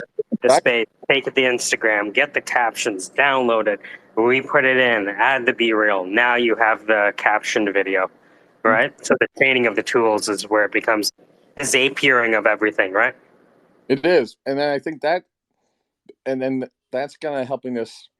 It's funny. It's like I was using TikTok for stuff, and I noticed that using TikTok, like using a social media for the production of your videos, not only for the platform itself, but for you to download and then use for yourself in other places. That's what I like. You know, I'm seeing Instagram as almost my own Sometimes Adobe. it's like TikTok as like an intermediary step. So I'll Yep. be like, oh, I need this filter, and it's so much more easier on TikTok Right. than it is on Adobe. So you Right. put this in, feed it through, publish, delete, bring it back into the machine. Okay, let's continue. Yep. And then I feel like the next step to do is to build a process where we just record the piece and then we actually might have to have an AI agent actually do the steps we talk about, but then we codify that. So we can say, there's a piece I just dropped that was spoken word, dark sarcasm, X tone. It's literally like boom, boom, boom. You hit a button and everything you want goes off and gets done. Now, that's magical. But the thing is if we can map that out, and then after it's mapped out, go another, step back 100,000 feet, we can see the larger opportunity around the surrounding IP flows to go, you know what? This little turnstile here is like, you know what I mean? Um, that's cool. Oh, do you ever do shit, man? Do you ever check out any of the stuff called Board of Innovation? You ever heard of that before? Never in my life. What's that? Oh my God, you're gonna love it. Okay, you should check it out. Do a search online. Board of Innovation. It's a European company. It was in Europe, and they just opened an office in New York. They're kind of a model of a company I would love to absolutely replicate, because what they do is they come up with maps of logic on sort of business models and flows, and they come up with tools like research tools, like what you and I do like every day. Is we talk about efficiency around your narrative, momentum. It's kind of what we talk about, and so they kind of do that for corporations. But I like their business model under, like, I like their site and then Syndicate on top of it. You know what I mean? I thought it was BORED. I thought it was a joke. No, it's board. A board of innovation. A really funny website, like Board of Innovation. You ever hear that joke? Funny, hilarious website. No, it's actually a serious company. It's really cool. Check them out. McDonald joke about a Melrose Place on Conan, right? What was it called? Chairman of the board, right? And then McDonald's, I bet board is spelled BORED. Yeah. Have you ever watched the YouTube clip Truth in Advertising? No. Oh my God. You need to be schooled, motherfucker. I thought. All right. Well, once you watch Truth in Advertising, you will love it. It will probably be one of the greatest things that you will ever see. I'm not going to tell you anymore. I'm going to find it. I got to go do a call and I'll be back.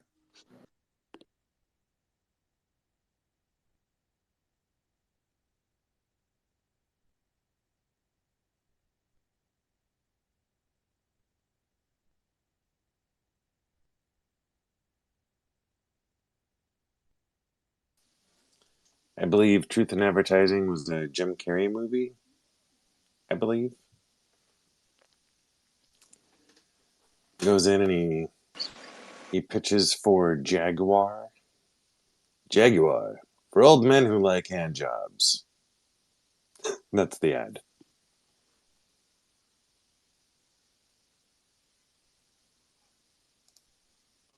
Okay, I just saw it. Amazing. Have you ever seen the generic presidential ad No. by the? This is it's a B reel site that made a generic presidential ad using the B reel. Hold on, this is a generic presidential By campaign. dissolve. Yeah. It is the high, to me, it's the high watermark of the fake commercial. Oh my god, this is horrible.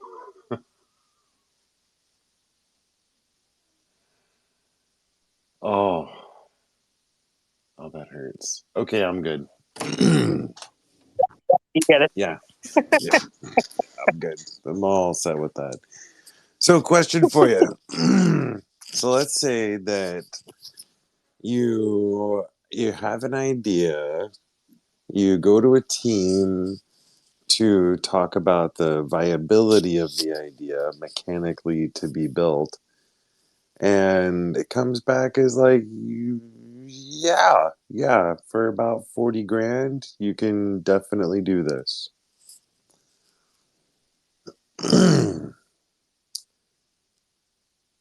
My feeling is that at that point you have to reassess, do I really think this will work? And then if you do, then you go out and try to find funding for it.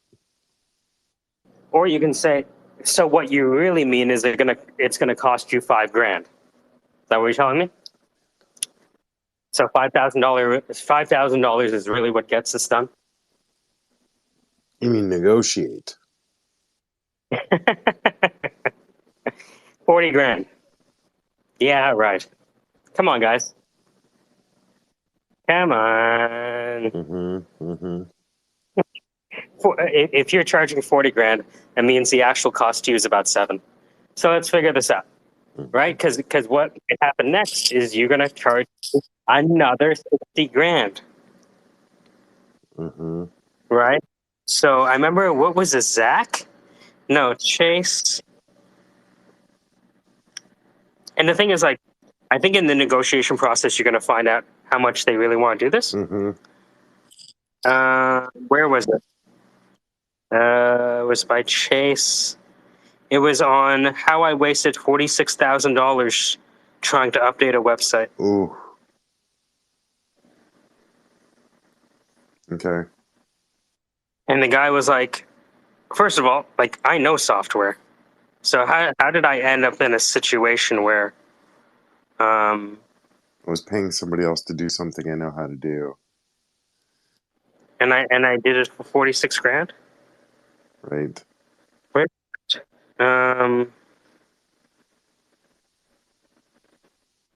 Man, I wish I could find it. But yeah, it could be 40 grand, it could be 100 grand, it could be one of those things, right? And I think at that point also you have to say, so what you're saying is that if you give me $40,000, you're going to deliver this, right? Now, typically the challenge with software development is they don't do this, right? Right. Protections do I have against myself for non-delivery? Yeah, because it's usually like, okay, we did it. Here it is. Okay, go ahead, users. Oh, there's all these problems. Why are there all these problems? Oh, by the way, those problems are going to cost you extra. Yeah. That's out of scope. Yeah. Out of scope. Right? So, okay. I think the question is, could you develop a no-code version of this yourself and test it test the problem before you start coding it? How do you test the problem? Are people... The question we need to know is, even if you build it, is anyone willing to give you a dime? Right. Well, so that's kind of what I was thinking. Let's assume for a second that the price is legitimate. It's just for conversation. No negotiation. Let's just say it's good. At that point, if you yourself don't have the liquidity to fund it yourself, you must go secure funding. VCs, angel investors of any whatever.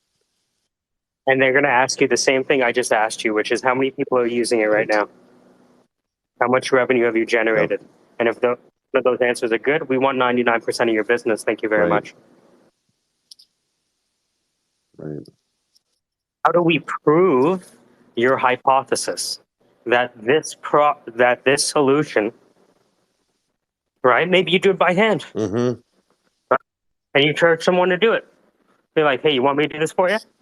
Right? Usually I'd ask you to do this yourself. You want me to do it for you? Mm-hmm. All right, $150. All right, sounds good. I'm going to send you an email with all the information I need. I'm going to kick you back your financial statements. Sounds good? All right, talk to you later.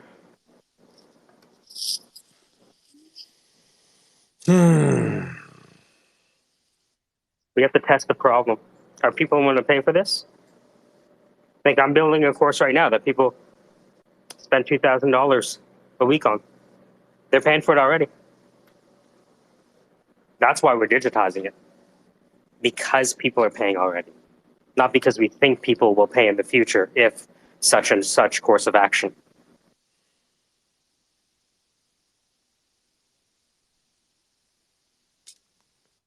I'm also learning the military decision making process and implementing it for my current project of Your Voice is Money. Mm. Right? Because I noticed that I'm kind of afraid of failure for it. So I was like, no, I need to really act on this now. So, okay, so what is this military decision making process? And like, okay, so the receipt of the mission, where is the mission analysis? How might we fail? What are the two courses of action that are completely opposite? What are all the key assumptions we need to test? How do we do recon? The whole, like I'm doing it right now, right? Just to validate. Right. Because you could end up winning a battle that leaves you worse off. Yeah. Yay, I was successful, but that's not where I should have gone. Shit. Yeah. Yeah. Oh, fuck. All right. My calls. I gotta go.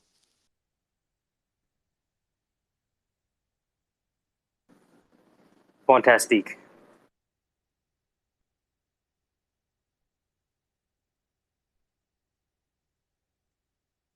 If you build it and they don't come, you might be fucked. Indeed. Didn't mean to have that be but there it is. If you build it and they don't come, you might get fucked.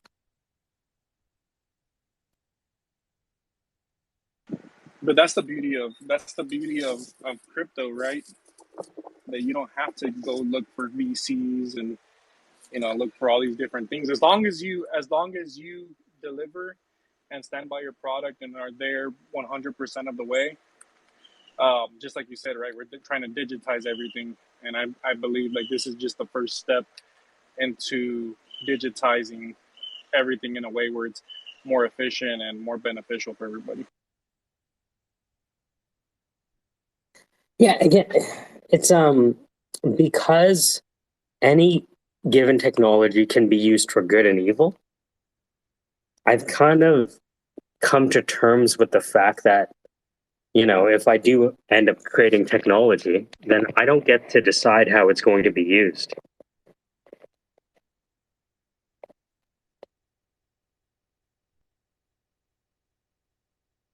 Exactly, you don't. That's not our decision to make. Our decision to make is like if we're going to create something, we got to be able to understand the risks involved, and if we do put this out, does the reward outweigh the risk, and is it beneficial for us to put this out, and how much malicious activity is going to be on what we're putting out, and is it even worth putting it out at that point? And most of the time it typically is, because the amount of good that's out there, most of the time it outweighs the bad, but the bad is what comes to surface most of the time.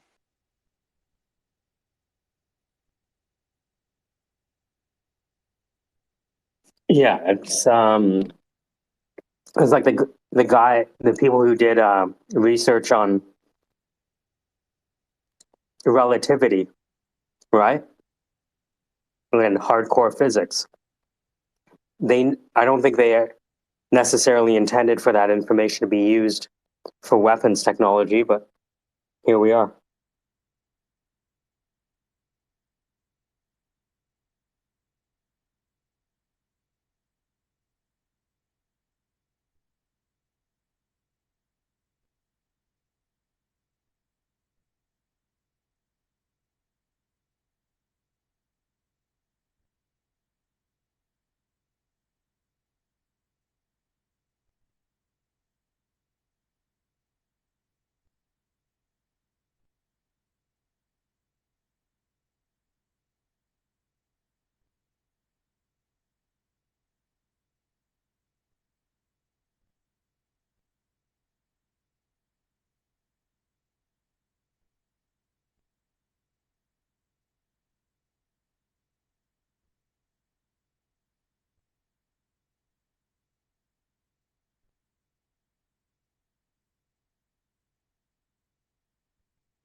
Well, I'm just going to be typing in the background. Step 4.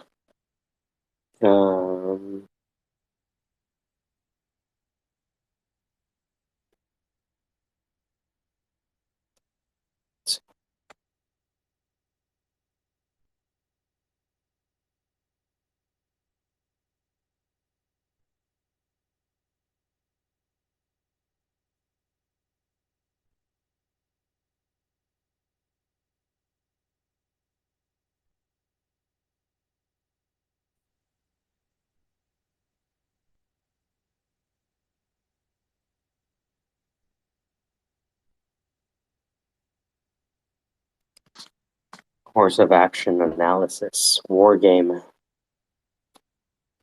inputs are updated. Running estimates. COA statements and sketches. Updated assumptions. Process is COA analysis wargame. And the outputs of the wargaming are redefined courses of action, potential decision points, wargame results, initial assessment measures.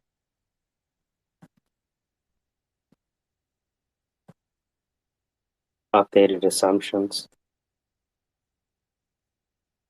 5. COA comparison.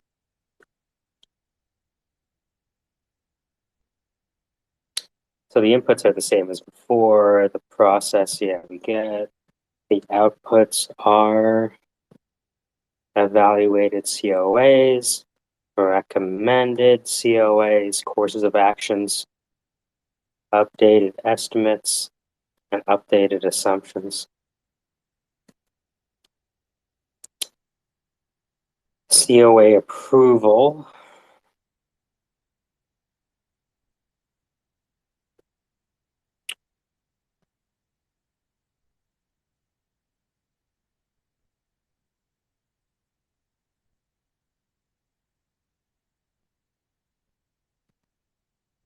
Orders production, dissemination, and transition.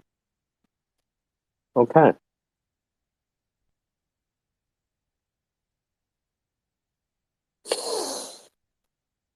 Okay, I think I have a good handle on the military decision-making process and how to use it. I like it.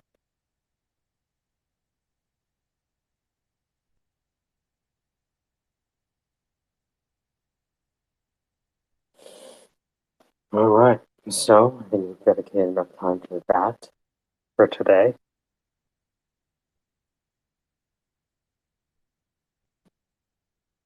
So now that we've done these emails, let's make sure none of them got kicked back with violent disagreements. Chief Revenue Officer. Oh.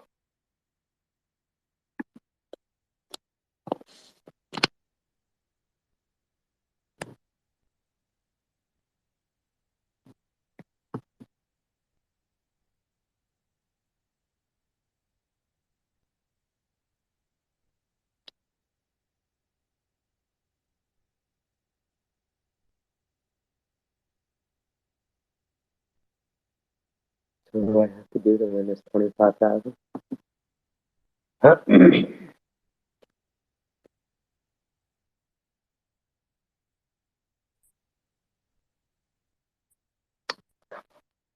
Actually, I do have this information. This might be fun to do.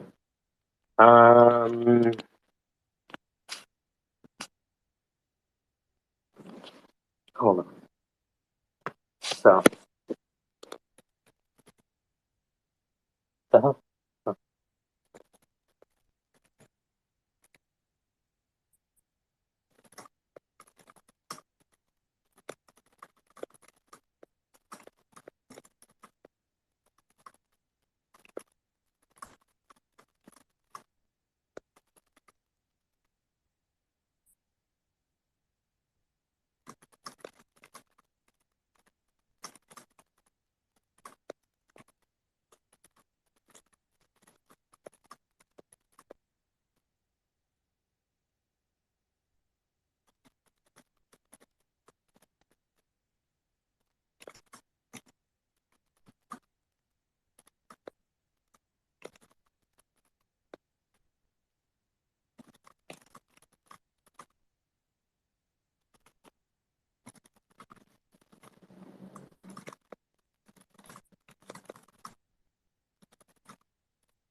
Hey, Mike, I'm gonna go jump into a different space, bro. Yeah. Do your thing. I'm gonna close this up and just type it away. Hello, guys. Take this. This has been the SquareSpace. Degenerate conversations in a broadcaster voice.